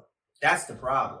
There was good moments for sure. If I took every cool moment, it probably made like 30 minutes of coolness. And everything else is kind of like meh or a dumb decision or a line of dialogue that doesn't make sense. Yeah, which is something like, I don't know. That's why I wish they really got more into depth with Boba himself. Like, well, how I mentioned to you earlier, like the cameos that they did towards the end of the film, I feel like there was a lot of stuff that they probably wanted to do with Boba Fett. But there might have been a chance that they were denied it because it was either. I'm thinking you're onto something, man. It was kind of like too. It's supposed to be kind of like. He's got to be likable. Likable. It's too like dark. That no one watches movies for the villains. And that's what. Because like, look, think about like the last couple of episodes, they had to throw in like so many cameos to make the episodes even worth it. Like. He had to throw in Luke Skywalker and Ahsoka. Which was, oh my God. I gotta say, as a Star Wars fan, I'm just saying, if you're gonna look at that in a vacuum, greatness. That's all I'm saying. Not in a vacuum. It's not great. I'm sick of Luke. Kill off Luke. I'm tired of Luke. Okay? I wish Ahsoka was the one training Grogu, not freaking Luke. It doesn't fit her character. She's not a Jedi Master. Okay. Don't even bring up Ahsoka again because she left the religion, dog. Okay, so why is she telling the Mandalorian that you can't see Grogu because then he's gonna get attached if she doesn't follow the Jedi Order? What the hell? Because she wanted Grogu to make his own decision of what his life should be, not have his influence as an impressionable kid from seeing Mando. She wanted him to see. Is this the life you're going to choose, or are you going to go back? You got to make a decision. Which is once again, she made a decision. I'm just saying, she got accused by the Jedi Order of being a traitor and made a decision to leave because it wasn't because of attachments and whatnot. It's a different context, but she made the choice to leave the Jedi Order because she didn't want to abandon emotional attachments. She didn't see the same viewpoints as Yoda and Mace Windu back when they were at their most. Arrogant and not looking at things clearly because Palpatine should have been a red flag from a mile away. 100%, yeah. That's like a bitch with daddy issues talking about her daddy's gonna come over next and kick your ass or something. It's like you should have saw that coming a mile away, bro. I'm just so sick of Luke, man. Like the galaxy is so big to the point where and Jedi's are supposed to be the elite fighters. There are no Jedi's at this point, bro. Hear this out. These Jedi are supposed to be like elite fighters that I cannot believe almost all of 99% of them got killed off. Give me at least I would believe that you know what? I survived the Order 66 attack and I've been striving out. I've been surviving the whole time. I would believe that over bring back Luke. Nah, dude, I'm sick of Luke. I feel I understand you to a point, but I also think I just think in the context of the timeline, it doesn't make sense. See, who else would it be? There's no Jedi's training anybody. The Jedi from I don't know his name, but he's blind in the Rebels. Kanan is dead. I'm sorry to spoil it. I'm just saying. Damn. Well, I don't care about that. I'm just God damn it. I'm just not dead. I'm just tired of Luke, man. He died before New Hope. Kanan has been dead for a decade. That is true. And the thing is too just saying. Is that I feel like there is probably scattered Jedi amongst everywhere. I feel like you played the Star Wars game, right, with Cal? Yeah, I never finished it because the game got too repetitive and I got annoyed of it. I do know most of the story from the cutscenes because YouTube. Yeah, I feel like if they do throw in a crazy. A Cal Kestis or something. Cal It could have been interesting, sure, but my question is, at the time after Return of the Jedi, though, there's no one else rebuilding a Jedi Order other than Luke. He's the most powerful Jedi that exists at the time. In the original trilogy, there are no other Jedis running around doing shit other than Ahsoka, who at this point was keeping it low key and isn't running around doing that. She seems to me to be on a mission solely and purely to find Thrawn, to find Ezra Bridger, and that's the whole thing the series is going to lead into. After that, I don't think we'll ever really see Ahsoka unless we're talking past stuff. I thought she had her own show. She is, but I don't think they're going to do multiple seasons. I could be completely wrong. I ain't read the scripts or nothing. But it seems like she's just on a mission for Thrawn. There's no other thing to it. I want Ezra. I want Thrawn. I'm done. She's not trying to be a Jedi. If Luke was going to have his own Jedi temple, whatever. He could have an apprentice, but that'd be kind of quick. They should have had the story where, like, oh, you know what? I used the Force to sense down this other lost, long hidden Jedi. And now I train him for a bit. Now he's able to train Grogu. It's a fair point. But I also don't think you get the reaction that you got in Mandalorian Season 2, which to me, I don't care who you put in there, unless it was like fucking, I don't know. I just don't think you would have got as cool of a reaction. I don't think he needed to be in Book of Boba Fett. I'll say that. Okay. But I'll give him that. Mandalorian, I'm like, fine. It makes the most sense. I'm just saying. Just for the hype, like, oh, whoa, Luke, whoa. Okay, fine. Because it makes but sense. Then, like I said, he should have an apprentice, and this apprentice would have been training Grogu. It's not the worst idea, though. Yeah. I don't think you're like talking crazy. You know what I'm saying? I just think you could do that, but you would have to like write the new character and stuff like that. Yeah. But yeah, I just think they wanted. But like Skippy said, they're being too reliant on the hype of it. You know? Yes. I feel like that was like my main biggest thing. But like, it pains me because I wanted to see those two meet, man. So I don't know. No, to me, it's all worth it. Ahsoka and Luke. I always wondered that because. You know, Luke and Ahsoka, like they easily have a connection with even Darth Vader. Well, Anakin. You think they had a connection? I mean, they could have. But no, like don't assume gender roles. See, that's funny. Oh my god, I'm fucking around. But like for sure, like those two, like it was cool to see on screen because they do. You have Ahsoka who's seen Anakin before he went to Darth Vader, and his father's Padawan. And you see Luke Skywalker seeing Darth Vader's side of things, and are able to exchange stories of how he's seen Darth Vader. Does she know that that's his son? Yep. Yeah. She knows all that stuff. And all of us, like really hardcore Star Wars nerds, like Skippy and I, we've always wondered, did they ever meet? Because Ahsoka's never been confirmed to be dead, and this was before Mandalorian, so we don't know what the fuck's going on. Yeah, and we're like, what's going to happen with that? Shouldn't they have met? How the hell have they not met before, Force Awakens? Where the hell is she during Force Awakens? What's going on? You hear her voice in Rise of Skywalker, by the way, talking to Rey. So it's like, holy shit, have they met? I was like, what the fuck? I'm just telling you, man. Like hardcore Star Wars nerds like me, it's within a nutshell, it's awesome. But in the context of this series, it was completely misplaced and wasn't necessary. Mm-hmm. I don't disagree with the Padawan idea. You just don't get that Luke payoff with Ahsoka in this particular context of the episode. But like I said, I'm hoping, like yourself, in the future, we don't rely so heavily on Luke unless you're going to do a Luke series or some shit, which I don't need it, but I'll take it. I feel like... But unless you're going to do something like that, which I don't think they would do because the deepfake's too restricting and I'm just tired of it. Expensive.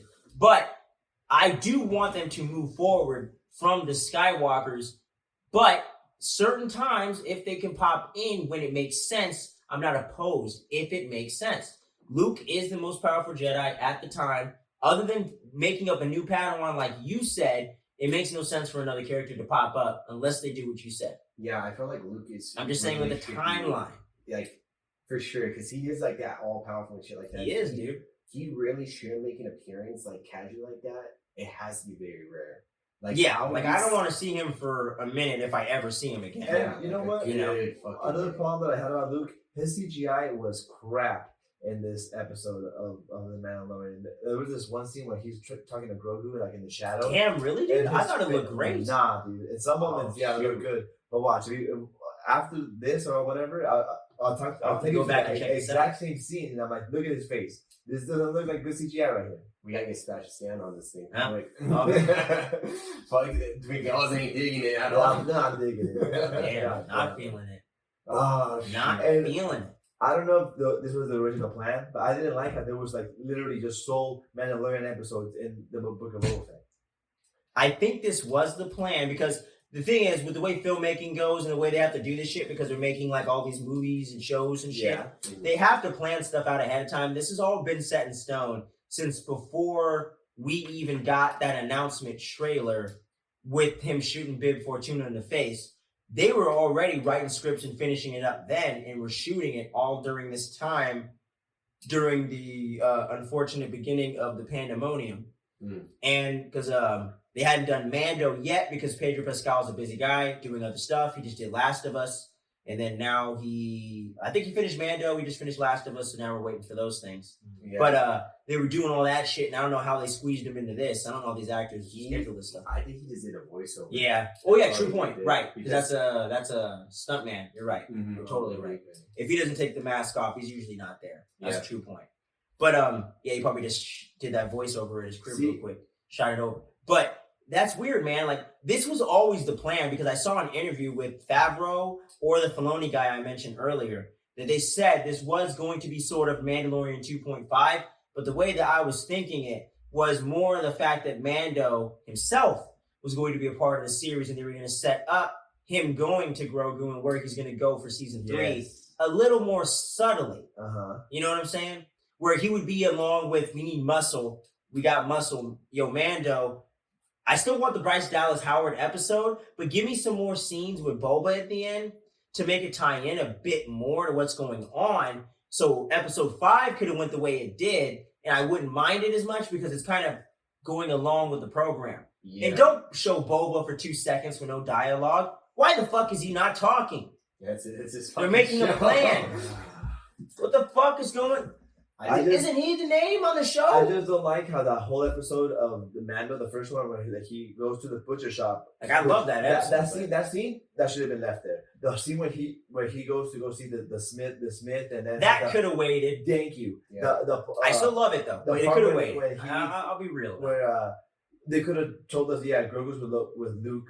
That scene could have been there. The meetup should have not been there. It should have been in Mandalorian season 3, episode 1. Like, dude, I'm with you. Why are they like doing all this in this show? That they should be having more time, giving me more story of the present time of whatever what Boba's doing. Boba Fett. It's the name of the motherfucking show. For sure. And like I told Skippy, if you would have called this shit The Mandalorians, you wouldn't have had this complaint. Yeah, right? For sure. Because you just like run Boba, because you got everybody's expectations for Boba Fett. We thought like, okay, Din's probably gonna pop in, and then like shared universe, we get it. Yeah, for sure. And then I honestly thought, like, with his upbringing and what we thought it was gonna be, I thought we're gonna be seeing a bunch of different famous bounty hunters. Me that too, everyone man. thought it was gonna be, but we only... or just something like that. Even new bounty hunters, right? Yeah. What was his name? I honestly can't pronounce his name. The blue guy, Cobb Bane. Right? Cad Bane. Yeah. Awesome addition, man. I hate they took him out so fast. Yeah. I hate that. But still a good idea to bring him in the show. Execution, other than the death, was awesome. Okay, they should have given him way more screen time than Mando, for sure. Or it should at least be more even, Boba Fett. Yes. Because he was around during even Clone Wars. So all he should that. have been easy. Yeah. More story explanation. Like, they should have had more badass scenes of him, like, going and hunting down more people, like show him on a bounty. Awesome. He took the marshal and it's the pikes, bro. Deputy. Boom, boom. Awesome. You could have showed Cad Bane on a bounty. Hey, yo, Cad Bane. Yo, it's the pikes, bro. You need to work? Yeah, what you doing? Come to Tatooine. Yep. Easy stuff. Let me just finish this real quick, and then we have a whole little 10-minute scene of him sniping down someone. Shot, exactly, dude. That's why I'm like, oh my gosh. As much as I really like Mando, because I really like Mando, everything was great. About Star Wars ever. They should have cut his scenes a little bit way more and had more Cobb Bane or whatever his name is more for sure. They have more interactions between him and Boba Fett, because he was the one that caused the dent on Boba Fett's helmet. Oh my gosh! Because he did have a dual back. That's canon, man. You see, like, they should add more backstory to that. Then that was like the main thing. We were talking about that. I was like, dude, he had this material. They had so much material. So many ways to go. But I feel like there was something in the higher ups that they didn't want to have a certain story to be told, which is why we had so many cameos to stay Kind of feeling you there. towards the end of it. Either that or they just had really weird ideas. Which is this? I feel like that would. But it sounds weird when they just did 2 amazing seasons of Mando. Yeah. Exactly. Like Back to back. I'm like, yeah, man. especially for season 2 for Mandalorian and everything like Yeah, that. man. Like, They really could elevated everything about it. which I thought was gonna be doing like the same thing for Boba Fett, but Yeah. it was Yep. like something with We gonna fucking bring the promise of what the hype was for this guy. We're gonna show you all that badassery, but we're gonna let Boba grow a little bit. We're gonna show you some shades, right? yeah, because You didn't get the shades, you just Yeah. got new Boba, but you Uh-huh. didn't get no transition.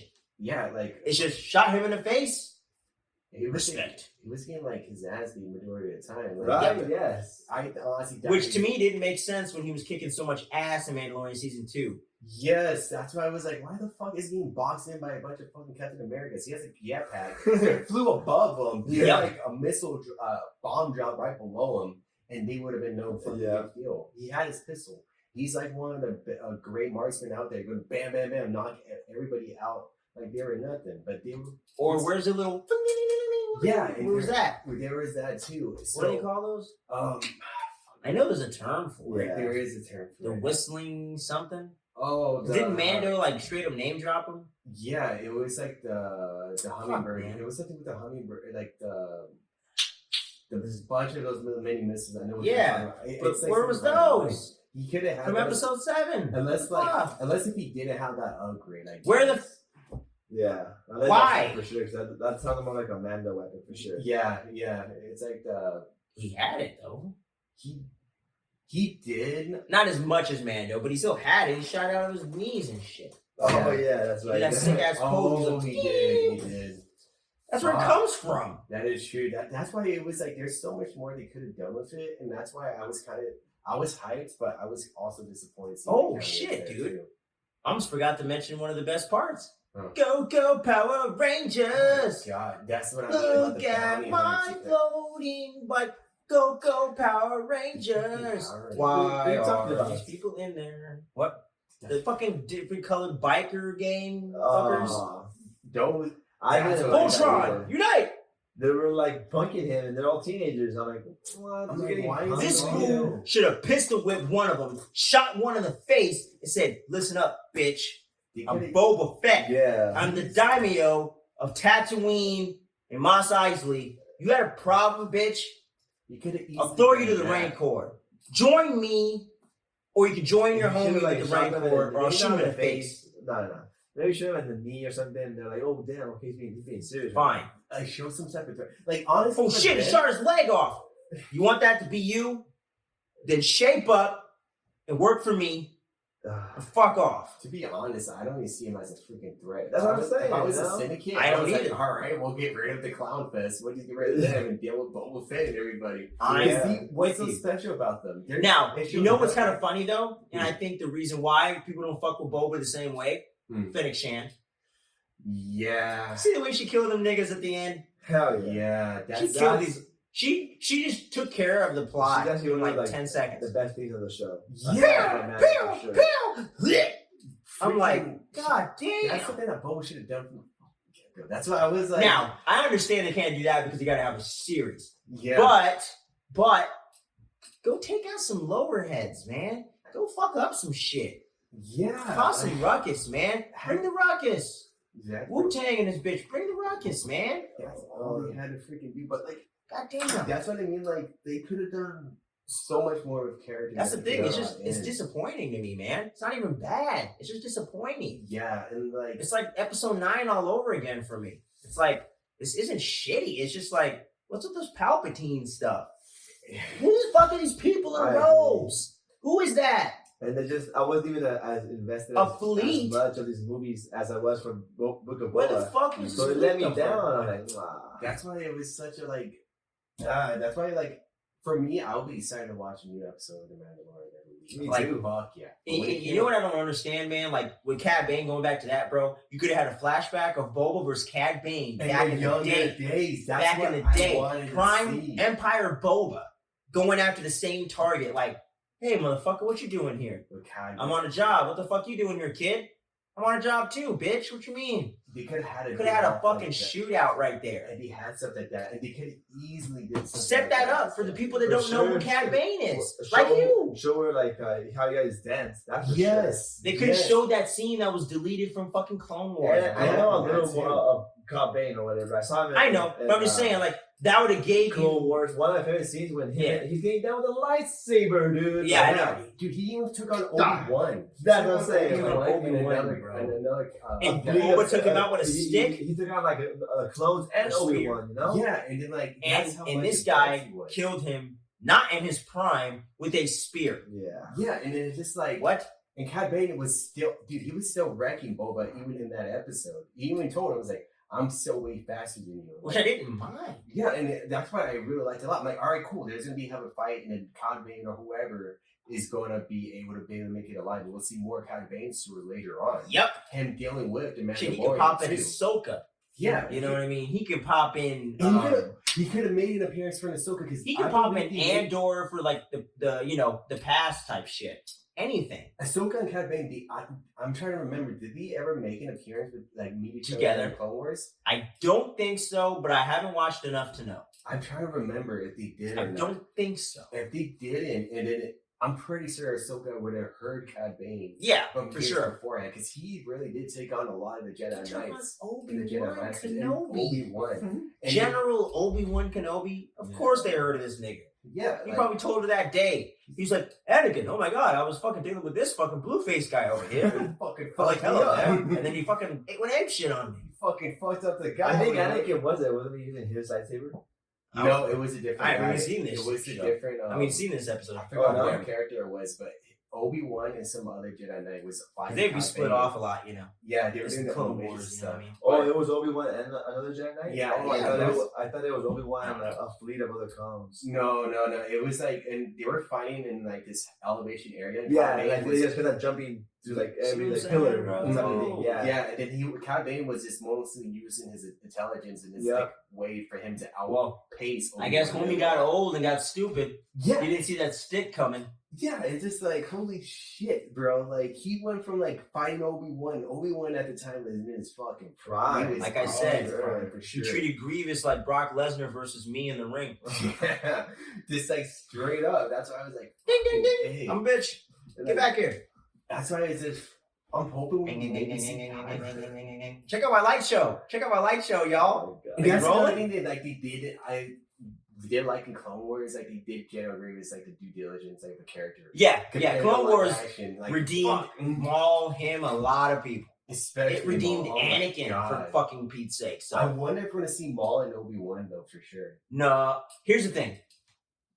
They didn't meet again until Rebels, where Yeah. Obi-Wan kills him in that's season true. 3. So they can't They meet again. can, yeah. Never That's mind. the only bummer of that. It does hurt my that's soul. Right, because But they we're gonna kinda get that last Darth yours Maul, again. Darth Vader rematch. So I'm cool with that. Oh yeah, oh. The rubber match, dude. I think Obi-Wan Or the wins match that for the one rubber against- match. I think Obi-Wan wins against that. I'm He thinking has to. so. Because like Because he's like, last time I left you, I was but the learner. Now I am the master. Now, you can always take that from Revenge of the Sith. But if you look at Return of the Jedi, when Luke's in the elevator with Vader, he says, I believe there was once good, or he's all, I know there's so good in you. And then he tells Luke, oh, Obi-Wan once thought as you did. And I'm like, when the hell did he think they were so good in you, bro? Last time I seen him, he was watching you burn to death. yeah, And then in New Hope, he looks at you in the hallway and doesn't say much, and then dies and withers away. I think it So would what are you make talking sense. about? That makes sense in the dialogue too Yep. when we meet again. That's where this whole thing came from. Because during this time frame, when in the earlier after matches of Order 66, Yep. Darth Vader technically he's Anakin. He's just killing a lot of Yeah, the he's out Jedi there Knights, fucking Jedi doing the Masters. legwork. Yeah, he's like legit slaughtering all of them. And the Inquisitors start getting brought in as well. Mhm. So, and he started making their own team with Yeah, them. Yep. Inquisitors. yeah, they man. could. They could be in the Obi-Wan Kenobi series. That is super dope. We're going to Yeah. get more into that later, but they Oh, could be yeah. in Kenobi. They could be up in there. But, yeah, man. And just to highlight some positives with Book of Boba, though, just so it's not all negative. You started off by saying this is not a hate fest, but we're gonna dash Hey, it right no. now. Trash. We gotta keep it real, man. But I want to talk about some of the stuff that I did thoroughly like and enjoy with the series before we wrap it up and give some final thoughts and whatnot and give our final scores and stuff like that. Mm-hmm. But the one thing I will say is, although I wish there was more Fennec Shand overall in the series, what you got most times was pretty fucking awesome. So, like I said, that whole assassination scene at the end, that was fucking amazing, man.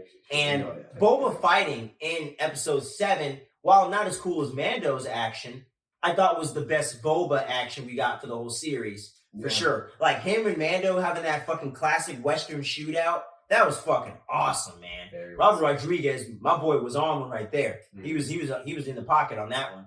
And getting to see him ride the Rancor, that's pretty fucking awesome, man. You can't take away from that. Good addition, You know what I'm saying? That was awesome. And the CGI looked pretty fucking good.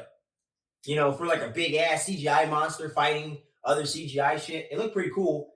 And I know we said there was a little too much Din Djarin Mandalorian season 2.5 shit going on.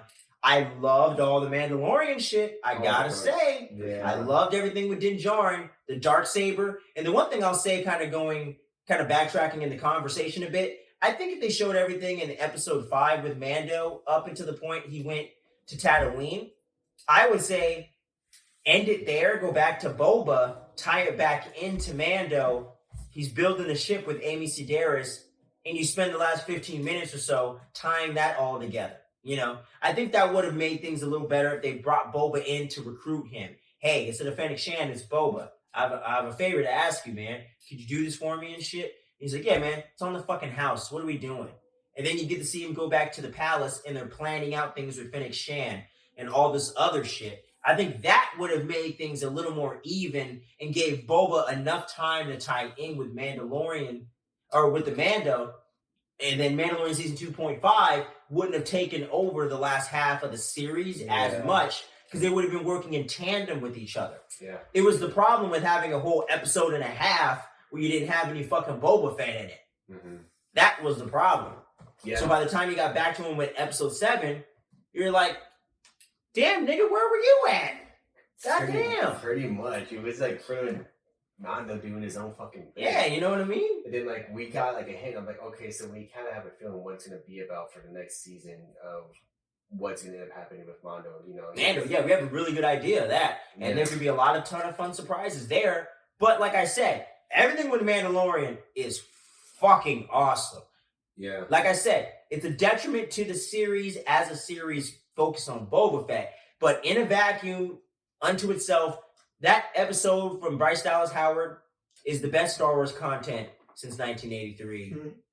Possibly. You heard it here first. I feel like Grogu, though, for sure. I love seeing him, man. I always love Grogu. He was a great addition, but I felt like his decision to go with stay with Luke or go with Mando and everything like that, I think that should have been weighted. Yeah, cliffhanger that shit, man. And let Mando and them do their thing, and then show the X-wing.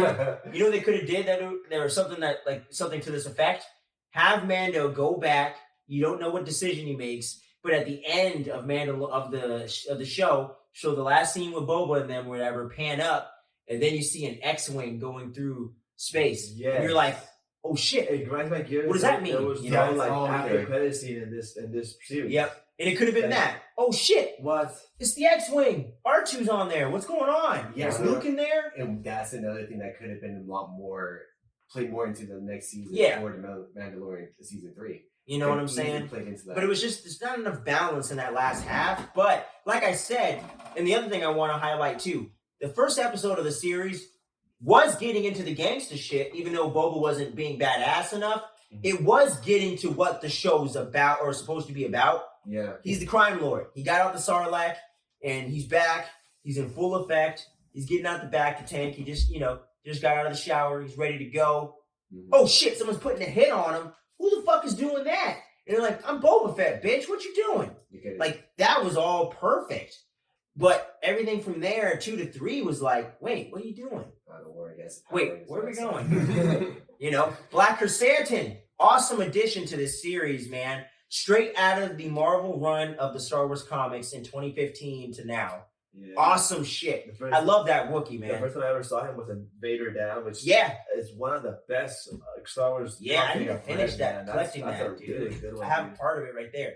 But man, Black Chrysanthemum was so awesome. I wish they used him more in the series, but every time they used him in every scene he had, dope shit. Yeah. You know, I love Black Chrysanthemum. He was cool. There's one other thing. I liked the Tusken Raiders flashback. I liked getting to learn more about them. I don't like those Amish people. That's just me as a Star Wars nerd. That's just me. You know what I'm saying? I liked getting to learn more about the Tusken Raiders and shit. You know? Did he call them Amish people? Yes. I was like the galaxy where literally they have flying freaking cars and robots that tell you and feed you. I would say more like Native Americans, though. Okay, fine. They don't choose to do it necessarily. Oh, you know? God. And Tatooine ain't got the best tech. Like, they don't know how to ride motorcycles, dude, or hoverboards, whatever. They never had them. Why? They're not in their culture. Like I just said, you know, Native Americans didn't drive cars, right? They at least had horses. Oh wait, just kidding, because they have the big banthas, bro. Yeah. Like I said, it's supposed to be natives. Fine. You know, that's true. Okay, I'll shut up. I get what you're getting at, though. It's just Amish people are like, I live like 10 miles away from you, but I'm just gonna live in the jungle, okay? Or live in the forest, whatever the fuck. You know? Yeah. And they know technology's there. Like, remember how Boba got them the speeders? Yeah. And he was showing them how to ride it? That for me was kind of fun too. And I love the train sequence with that one Tusken Raider taking out all them fucking pikes. That was dope. That was so fucking sick. And Boba was doing his thing, you know? I just wish that could have been something that was taking place in the present or something. And he was using his homies, the Tusken Raiders, to do something, you know, in the present plot. Like, there were so many ways they could have easily swerved these kind of things into being great, but they're still fun. You know what I'm saying? And like I said, in these certain moments with Boba Fett, like you can make a compilation of like Boba's best moments of this, and it's still a pretty fun compilation. But every episode should have been that, you know. So that's kind of the thing, man. Like I enjoy the season overall. It's okay, but Mando had to come in and play Captain Save a Boba, and it's just not the right way to go about stuff. I still love everything I got with Mando. I love the Luke Ahsoka stuff. Grogu, you know what I'm saying? It melts my heart every time. But it's called the Book of Boba Fett, not the Mandalorians, not fucking Mandalorian Season 2.5. So I'm going to grade this thing, man. I'm going to give it, this might be one of the lowest grades I've given anything so far. Shoot. 6.5. Oh! Dude, I was going to go 7, but I have to be honest, and I have to think about it. I'm never going to watch episodes 2 and 3 again. I really didn't like them. Oh. If I ever watch them again, I'd be on like a long binge on like a vacation. I'm not giving a shit and it's on in the background or something. Mm-hmm. But episodes 1 and 4 are not enough for me to really bring it on home. And episode 7 to really say this is a really awesome series. And 7 and up to me is at least really good to like solid. This to me is like barely solid to me. Oh. As a show, man, like it's so many cool moments, but as a show, it doesn't come together. Like I said, I would actually like to make this an editing project for myself someday to actually edit out all the shit I don't like. So I would be able to like make this like compilation of what I did like, and it'd probably be like 2 episodes long at most. Yeah. 3 episodes maybe, but I don't know, man. Like I said, it's okay, but it's just disappointing. I'll give it a solid 6. I was going to go down to 5.5 to be honest. Yeah. 5.5 for me is like I didn't like it, you know? That's like Amazing Spider-Man 2, I didn't like it. So that's more what I would give it. But I've learned to appreciate that over time. But I'm just saying, like, if I'm talking about my initial reaction, that's exactly what I probably would have given it. A 5 or a 5.5. Better than anything I'll ever make, but not much to say when we've had 2 great Spider-Man films and 1 solid one before this, and you guys are just missing the mark here. But yeah, it's all right. You know, 5 and below is something like I don't want to watch anymore. Where I would go back to this, but it's going to be a while. I'll probably go back for one of the cameos episodes. You know, like I'm going to skip around. You know what I'm saying? But I would like to revisit that stuff. So I have to give it some credit. You know, if it didn't have any of that there, there'd be a problem. But honestly, yeah, the cameos have been saving it big time for Yeah. coming to 5. And the Fennec Shan flashback with Boba, him taking out all those bikers single-handedly, I like some of that stuff. And episode 1 to me was a fantastic pilot to set up a series like this. Good entry. I actually really think it's a really good ass episode, man. I think it's better than Mando episode 3 or 4 or whatever the hell he was walking around with that Hey Mando kid, and they're over there. When you go to that little village, That rookie bounty hunter and shit. Oh, Or the village episode yeah. wasn't amazing, Yeah. and that was Bryce Dallas Howard, by the way. But that wasn't like fantastic. It was okay. Yeah, but you're talking about was 1 or 2 episodes. From I know, but I'm just saying, like that first episode of Boba was on that level where this is cool, this is good. Like if the rest of the series was dope and episode 1 was still the same way it is, wouldn't bother me. I prefer things to get better as they go along. I don't want something to start off great and then drop off and be shitty. Right. Especially with a TV show, that sucks. That's true. So what do You you know? rate Miguel? We give it a 5. Ooh. Oh, Not surprising, but yeah, not surprising. I get it. I will not allow Mando to save the show, dude, like at all. Like I like Mando. that's a lot, why I and can't get it above a 6.5. Nah, dude. Like, they just took too much time with Mando. And I'm a bigger fan than you, so like there's just fan service that's just gonna work for me. I was excited for that, and then they kill him off. Literally the next episode, I'm just like, Oh, Cat? nah. Yeah, that's a. I'm not even like the biggest Cat Bane fan, but that's just like The wasted Luke Skywalker potential. Stuff. Get out of here. Wasted potential. Yes. I respect the 5 though. They should have I at least. understand. He should have lost the fight, and then he would have dipped. I'm not gonna argue with him because, like I said, I got fan service helping out my score. Straight up. That's what's helping me, to be honest. Yeah. Going to the 5. But I can't discredit the fan service if it worked for me. That's what I don't get with certain people. Like if you're a fan and you're into the moment, it's fine. If I rewatch it, it's gonna be those Mando episodes. That's pretty much it. Yeah, see, That's it. I'm actually gonna do that before Mando season 3. Actually, Yeah. like just 5 and 6. Yeah. Because 7's kind of more if you want to watch. Maybe I'll watch Boba. 7 also, but just Maybe, yeah. But like 5 for sure because it's like just straight up Mando shit, and then like maybe 6. But either way, man, what you doing, man? You doing 6, 5, 4, 5? I'm doing it. I have to include everything for the review. I will give it 6, but if we're not including the cameos, I'm gonna be there with Miguel with a 5.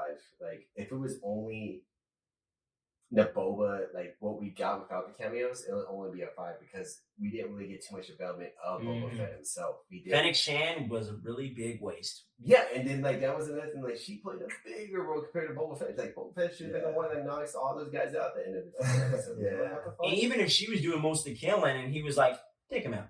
Yeah, like I'd have been kind of cool with that, it's just like what the fuck? Off of his head. I like that kind of shit, Yeah, I gotta swear for sure because the whole time they were fighting, I'm like, where the fuck is what's her name again? Fennec Shan disappeared for Fuck is she, 30 man? Like, minutes. guys. She was gone for half the episode. Yeah, And it literally made 0 sense because she still could have did those dudes in at the end and been in on the fight. Yes, It was so stupid. She was having But one thing I was just theorizing about, it might have been a scheduling conflict with getting her to shoot more scenes. Because she is a busy actress, you know what I'm saying? Yeah, she's pretty much. Ming-Na Wen is kind of in demand somewhat, So that could be why. It's either bad writing or they had to write around that. Because that does happen. I feel like it's Especially with the pandemic going on. That does happen. Yeah, true. So I'll give them the benefit of the doubt with that one episode, but you wasted her the whole rest of the show and didn't develop her character one iota, which is fucking dumb. Yeah, that's why, like... You have one of the most popular actresses in genres filmmaking, and you have one of the coolest new characters introduced in the series, and you don't even give her a chance to have an episode to get to know a little bit more about her as a person through her actions, or at least to give her some focus in the story, other than, can I shoot him? No. It's like... It's like one of the... she almost couldn't have been there. Almost, I feel like it's just the writing itself. Yeah. That's why I feel poorly written, pretty well directed for the most part, but very poorly written, especially compared to what Jon Favreau has done when the man pretty much birthed the MCU. He wrote the Elf, man. Elf is so fucking fantastic. What? I don't know. Elf was pretty good. I gotta agree with Miguel. Yeah. Oh my god! But like, no, I do feel like there is a lot of high executive yes or no meddling into it. Like we got some Warner Brothers DC type shit going on here. it had to be something because it made no damn sense when it came to the Gangster show. Fett. Where's the gangsters? It's like, hey, have you heard that gangster rap album? No. It sounds like Nickelback, dude. I felt like Nickelback. I'm just kidding. You know what I mean? Like, if someone's like, hey, we got gangster rap, and it sounds like some like Christian rap or something, you know? Yeah, Blueface. What is this? Yeah, you know, like, come on, man. And like the Power Ranger group, I felt like it was Go Power Rangers. That was something That's I just got fun to pissed sing. off when I found out. Me they were too. there. You should have died in the finale. They did no use for them. I would have Where's the said Green I Ranger, would though? have been going up to like extra 0.5 to get rid of him. I'm not gonna lie. I really don't like him at all. Like you could have had so many badass bounty hunters inside the damn show. I agree. But they had to grab the Power Rangers. Why you That gotta was do them just- like that, man? Because they're that They're damn just- useless. I just looking did for- what was on the page, bro. like, dude, like their stupid space thing with chase that they have, their stupid damn bikes. Like they could easily caught up to that guy. They're supposed to be freaking. Did you get those fast. Back to the Future 2 vibes with the... Yeah, and I was like, why the fuck are they doing this slow, man? I'm too much of a Back to the Future guy. That just works for me. And it was ridiculous. I just yeah, like the ending of a it. solid 6. I could bash on this thing so much more. Hey, I want that poster that they fucking ran through, though, with Boba and Jabba on it. That was pretty cool. Yeah, It's pretty cool. You could add something like that. Like a Return of the Jedi design, you know? I Mhm. like it. I like it, man. But, unfortunately, we barely like the Book of Boba. But, well, I would say I enjoyed it more than these guys. But, let us know what you think of Book of Boba Fett, man. And let's not get too nasty in the comments, all right? Let's try to chill out, man. Nasty. I know Star Wars kind of gets people a little hot and heavy, man. I want to hear people's like positive, Raw, things to honest say. opinions. I want to hear some positivity for the show too, though, because I don't think this is as bad as some people are making it out to be. Not you guys, Yeah. because some people are saying like this is fucking terrible. For sure, Miguel. This is awful. Yeah. Like, no, calm down. It's just clunky, you know. Yeah. It's sloppy. That's the best way I could put it. It's sloppy, you know. but- It's time to get into another type of sloppy. And I'm not talking about no fellatio, y'all. I'm talking about motherfucking Peacemaker. You know what I'm saying? You gotta get a little raunchy for Peacemaker, man. But it's fucking Peacemaker, man. John Cena, James Gunn, the whole fucking... They got a whole new cast of misfits. We got a couples from the last movie. We got James Gunn's girlfriend playing hardcore up in here. That And James Gunn's Amelia, girlfriend? yeah, that's his real life girlfriend. What a boss, huh? But Amelia Harcourt up in there, Diebeard, aka John Economos, coming back from the Suicide Squad, working with fucking Amanda Waller's daughter, which is one of the cool reveals in the show right there. I love that. Mhm. Really made her character even more interesting, and I was already loving her already. Yeah. But people were skeptical of this show. I don't want to watch this douchebag for 8 episodes. Who gives a fuck about that guy? He killed Rick Flag. For What the sure. hell? I was He's for sure one of those racist. guys. I don't like this What, guy. what do you mean racist? I'm just joking. I'm just going off one of the jokes in the show. But, like, you know, people were digging this idea. I remember, man, pre-Peacemaker, people that weren't, like, heavy, like, into Suicide Squad like we were, they were really feeling that idea. They were like, I don't like this idea. But ever since it premiered early in January, man, HBO Max, every week, it has been the water cooler conversation at work, man. And I gotta say, I'm fucking loving this series, man. John Cena, you're the motherfucking man. I don't want to hear you ever doubt him out there again, y'all. John Cena has a ride. Of course. You better watch out, Rock. Better watch out. My boy's on the way. He's getting out there, bro. My boy's on the way. But fuck, bro. Peacemaker's better than like the last 10 movies The Rock has done. He better watch out. He better watch out. But man, I love this series from top to bottom. When it comes to all the crazy cast of characters I've already mentioned, you got Judo Master up in there, the Oh. White Dragon, played by none other than Hollywood legend Robert Patrick, T-1000 for your ass. That's him? Yeah, What? that's what age and weight will do to you. But yeah, that's the same dude, man. And yeah, man. And one thing I gotta say that I love about this show off the top, James Gunn don't give a fuck. That's We're pushing buttons. We're saying inappropriate ass shit.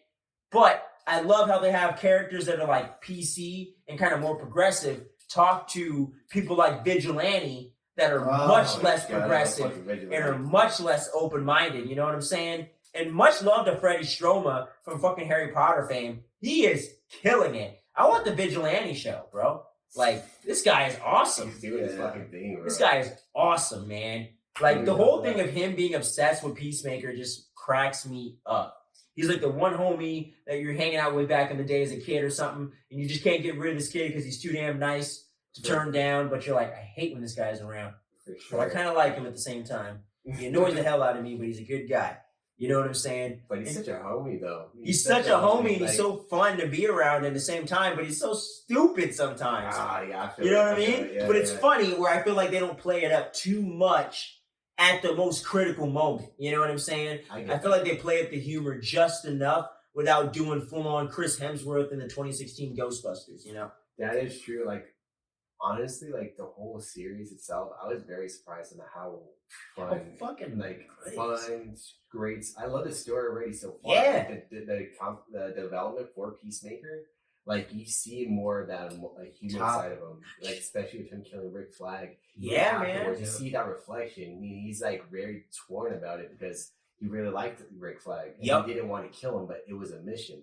And throughout that time, after that mission, he reflects himself as a person. He's like, all right, fuck. Is the mission worth it? Yeah, it's my mission worth it when it comes to my friends and everything like that. Do I even believe in the mission? Yeah.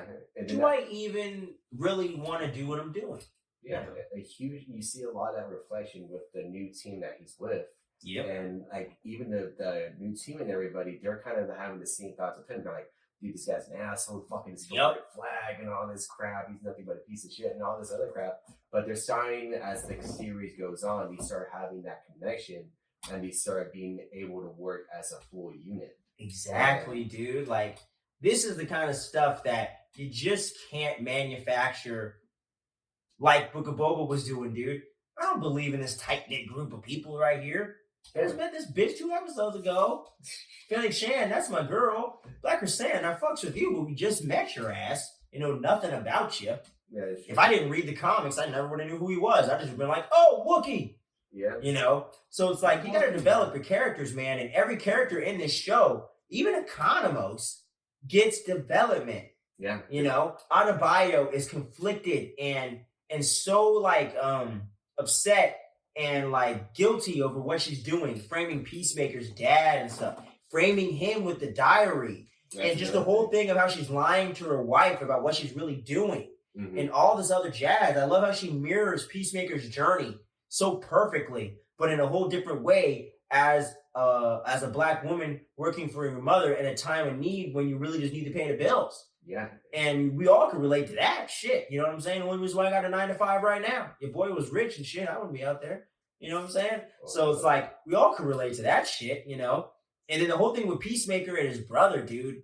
That hits it right here. Yeah. That hits it right here, man. I mean, shit, you got a brother. You got a brother. Yeah. I'm sure you guys like, I'll be fuming. Man, that had to be devastating. That's why I started hating the dad character a lot more, because like his dad was all that shit onto him. I was like, dude, what the fuck? I mean, you just straight up put these bets between the two, and that one punch caused that whole thing. Him in the temple. Yeah. No. Yeah, and then it was just like, well, dude, like that's why like I wanted him to die, and I was like, you know what? I can't want this father to die in the most fucking heinous way possible. Yeah. I want the butterflies that all like get inside of him all at once and like just blow his body up or something. Yeah, that's go full body snatches with it.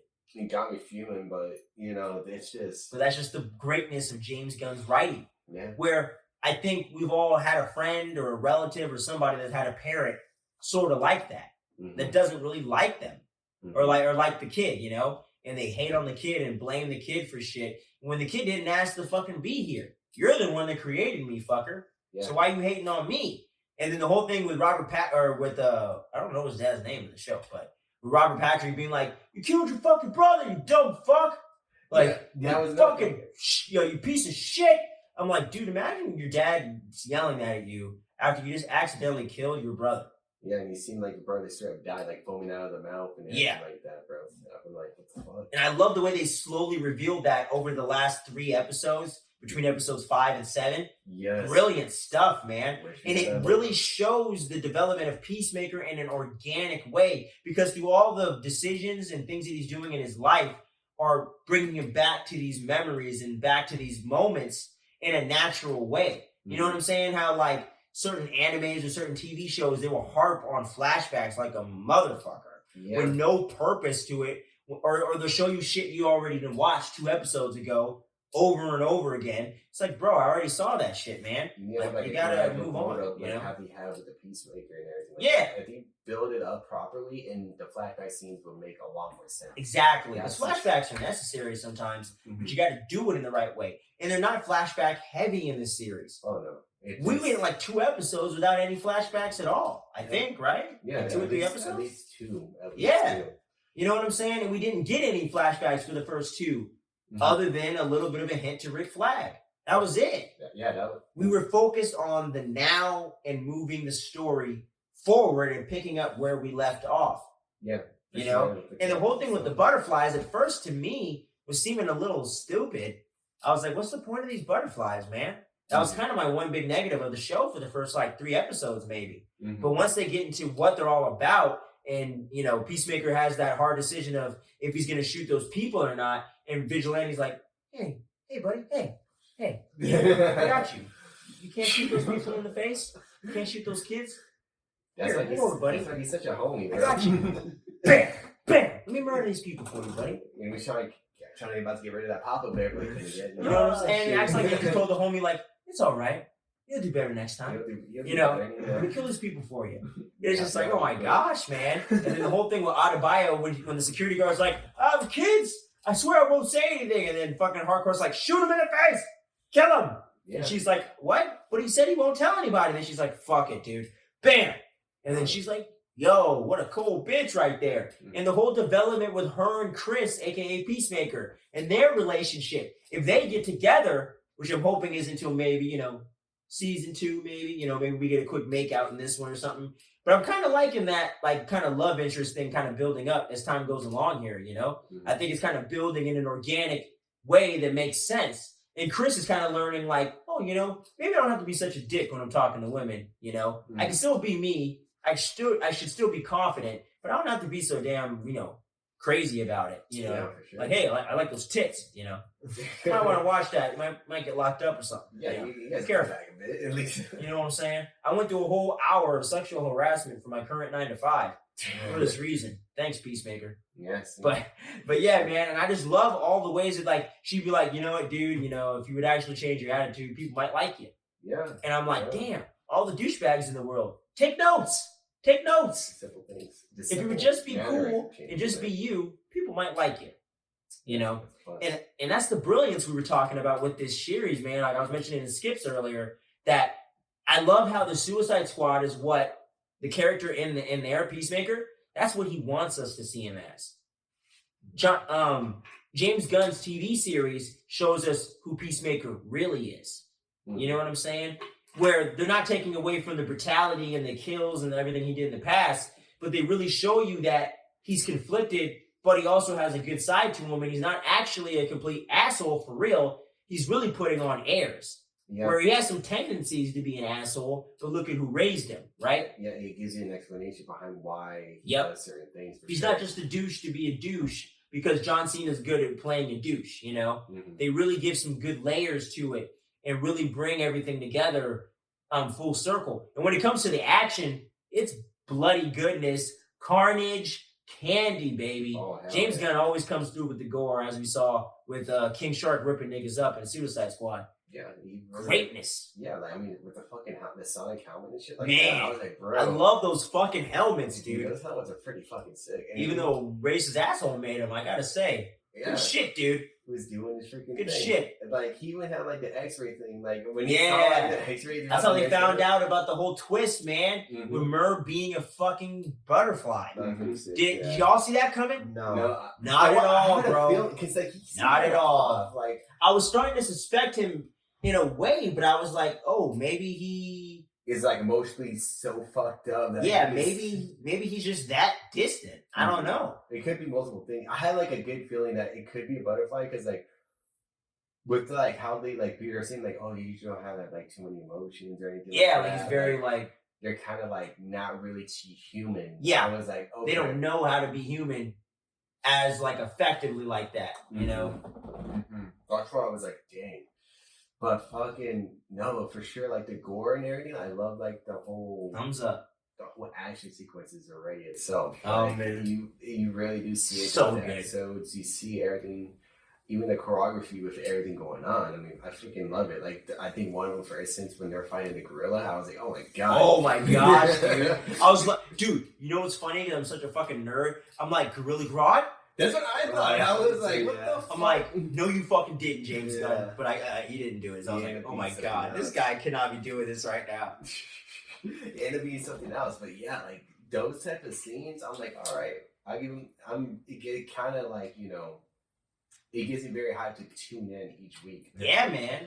And you never know where it's gonna go. Mhm. That's the most fucking breathtaking and refreshing part of the show, where you think you got it figured out, but James Gunn said, nah, bruh, swerve, not today, dude. Yeah. You thought Mur was about to go get out of bio because she found out the secret. He's like, hey, calm down. Come inside and I'll tell you what's going on. I was like, what? Yeah. He's not the villain? And they end up being Holy shit. two-sided. Hardcore knows? Economos knows? I'm like, damn. Everybody's This is playing crazy. a role. Yeah. for Because I sure. like that everyone doesn't know, because that wouldn't make sense. Mhm. 'Cause I'm like, some of these people are a little too smart to, especially hardcore. She would know something's going on. She'll know something's off for sure. Like, you know there's too so much many information, programs. you know? So Yeah. I like the way that the characters aren't stupid, even though Vigilante and Peacemaker can be a little stupid sometimes with the butt babies. Oh, yeah, Especially they're- Vigilante, yeah. Especially Vigilante. Why are your pants down, dude? Oh, I can't pee when clothes are touching my ass. Dude, that reminded me so much of fucking elementary school, bro. Right. I'm not gonna lie. How old is this guy? Is he 12? like, What's happening? dude, Put your pants up, dude. that's why like I really do enjoy it. Like this series overall, like I'm really am enjoying it. I'm glad that it's getting a lot of The recognition, like you the know? recognition, even for like John Cena's like Acting Cena's ability, man. ability. Like for me, my He can favorite play the scene. piano like a master. Dude, that's my Yeah. favorite because he actually does know how to play the Frontier piano in real He life. does, huh? He knows how to play, and I think recent, like the last couple of years, he picked it up. Yeah, And dude, they he did a started behind the to play scenes it. thing on James Gunn's Instagram Mm-hmm. where they were showing him filming it and he's playing, bro. And he's actually playing it. And they were shocked. I can't remember exactly, but I think like maybe they found out he could play or something, and I think James like wrote that in, or he wrote it, but then he found out he could actually play or something like I that. think it's probably like he probably found out Yeah, that he did play and he wrote it in because like John Cena, I think he's picked it up in the recent years, like Oh. 5 years, and then he says like he's been practicing a little bit at least a couple of times a day.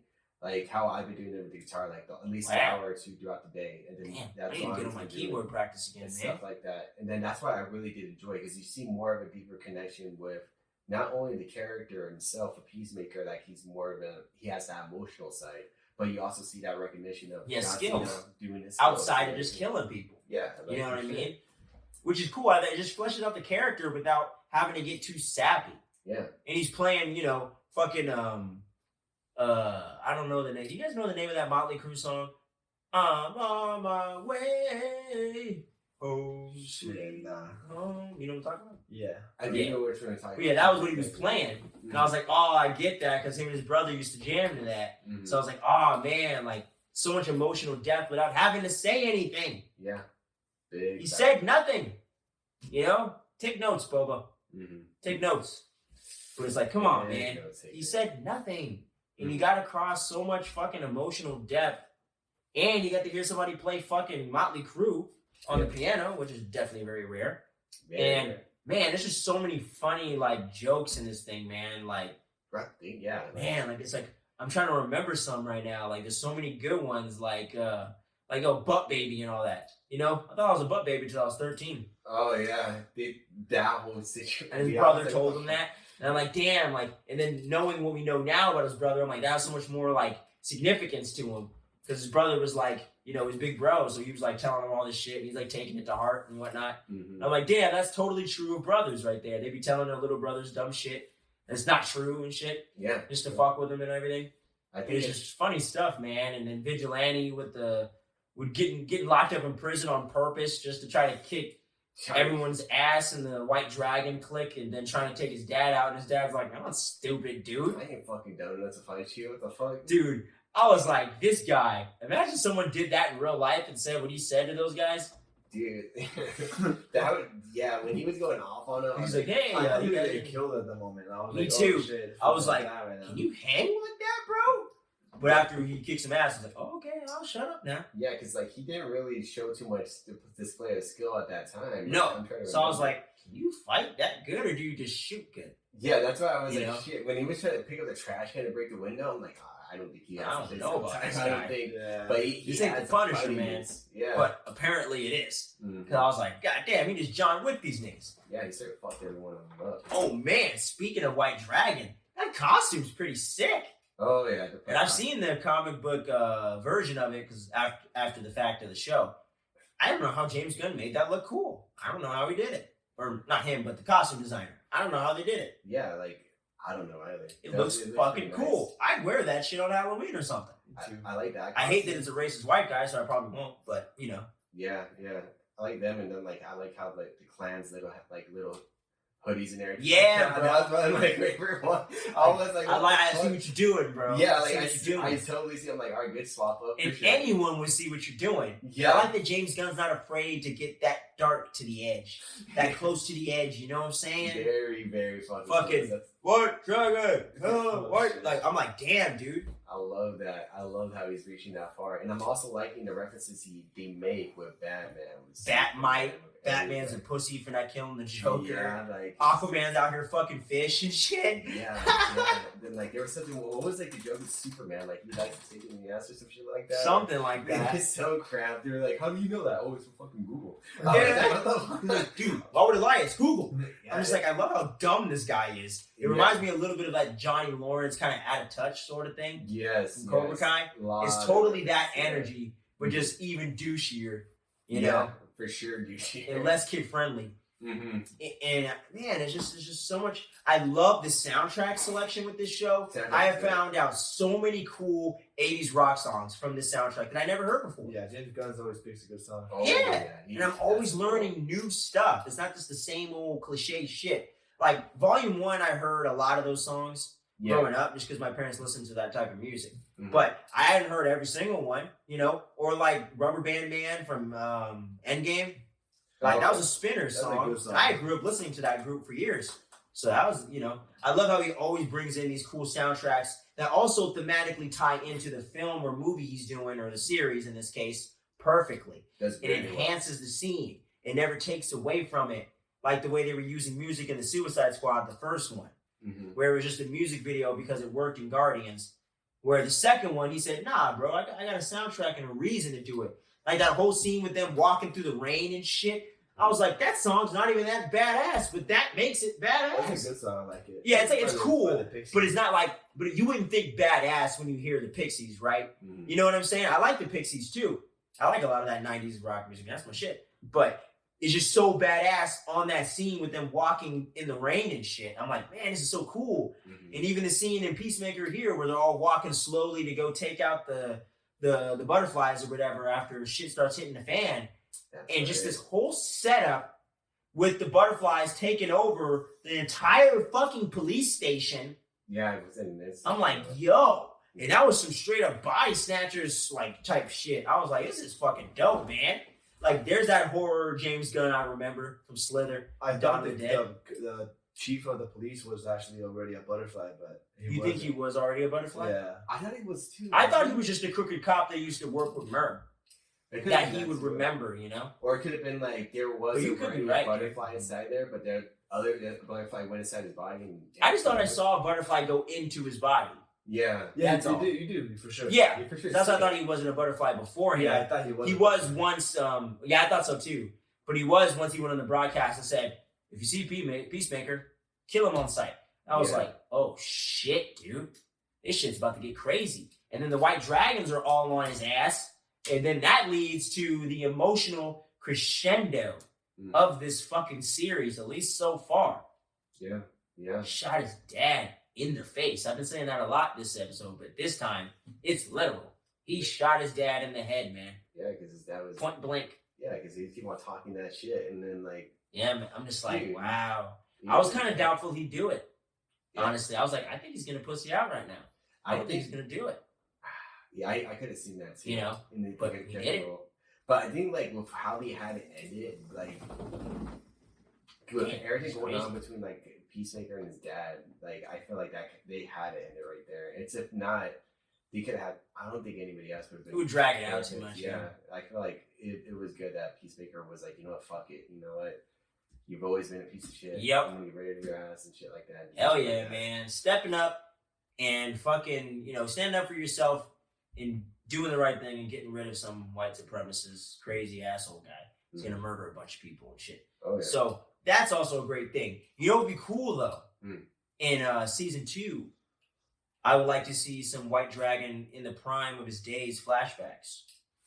When he was out there really doing shit, I think it'd be kind of interesting to see some stuff. Maybe that was how Chris got his training, Could have been that too. I wonder how Peacemaker's gonna be able to create more of his helmet since his dad's gonna be gone.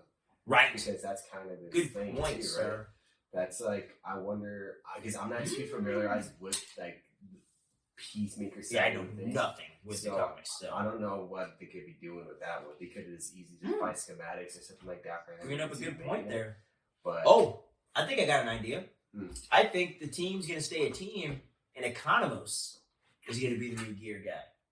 I can definitely see that for sure. Yeah, makes sense. Depends on this episode coming out in like 3 minutes. Yeah, it's very close. Peacemaker's about to drop 3 minutes from when we're recording this video.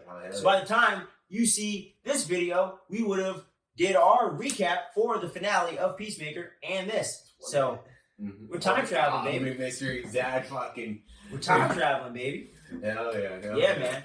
But I mean, any negatives or anything negative to say with this show? I literally got nothing. Yeah, me either. I'm pretty. Literally, I can't think of one thing I don't like with this show. Like, I can't really give out a negative. Right now, I'm very set with how they are placing it out, and it's one of my favorite TV shows so far in 2022 already. I'm gonna say it, man. Right now, until before in real time, right now, before I watched the finale, Peacemaker's a 10 out of 10, baby. 10 out of 10 for you. 10 out of 10. Dang, I gave Ozark season 4, part 1 a 10 out of 10. And this gets a 10 out of 10 as well. I love this series. It is my favorite TV series I've watched for the first time and didn't know what to expect since Stranger Things season 1 and Mandalorian season 1. I'll give the show a solid 9. I love it. I'll give it a solid 9 for sure. I think a 10 will be very hard for it to be on top of my to make it into the list. It's just it's nothing negative to say. I'm like, isn't that a perfect grade? It is in my mind. I'm like, just for me. I'm like, unless the finale has a couple weird things in it, 10 out of 10. That's why I'm holding back onto that 9.5 because if the finale finishes out great, it could be a 9.5. I feel you. But yeah, man, I'm just jumping the gun, man. It'll be a 9 for sure. 9 out of 10. Sure. All right, man. All right. Is that over yet? I feel you. Yeah, I feel it. I feel you. I just feel like that finale would have to be a big miss to lower the grade. So I'm just jumping the gun, man. 10 out of 10. 10 out of 10. But yeah, your boy right now, man. 10 out of 10. Peacemaker. Let us know what you think about it in the comments, man. For reals, yo. And just to reiterate as well, we have been doing clip outs for these long form episodes. So that way, for some of y'all out there that don't have 2 hours, whatever, an hour and a half, whatever it is, to watch this whole entire episode, you can click right here on the channel and get that Peacemaker episodes 1 through 7 recap right there on your feed. You just want to watch something about Book of Boba Fett, see what these guys are talking about, go ahead and click on that review. We're going to have that clipped out separately for you guys. And we wanted that Multiverse of Madness for quite a bit. I might even clip that out, So, and we're going to have a whole trailer breakdown with me and my boy here coming at you guys pretty soon within the next week or so, breaking down all the nitty gritty of the trailer so we don't spoil anything for somebody. And, we can get into a nice nerdy discussion with y'all because me and Skippy, man, we got to get this shit off our chest. You know what I'm saying? Mm-hmm. So we're going to do a whole trailer breakdown.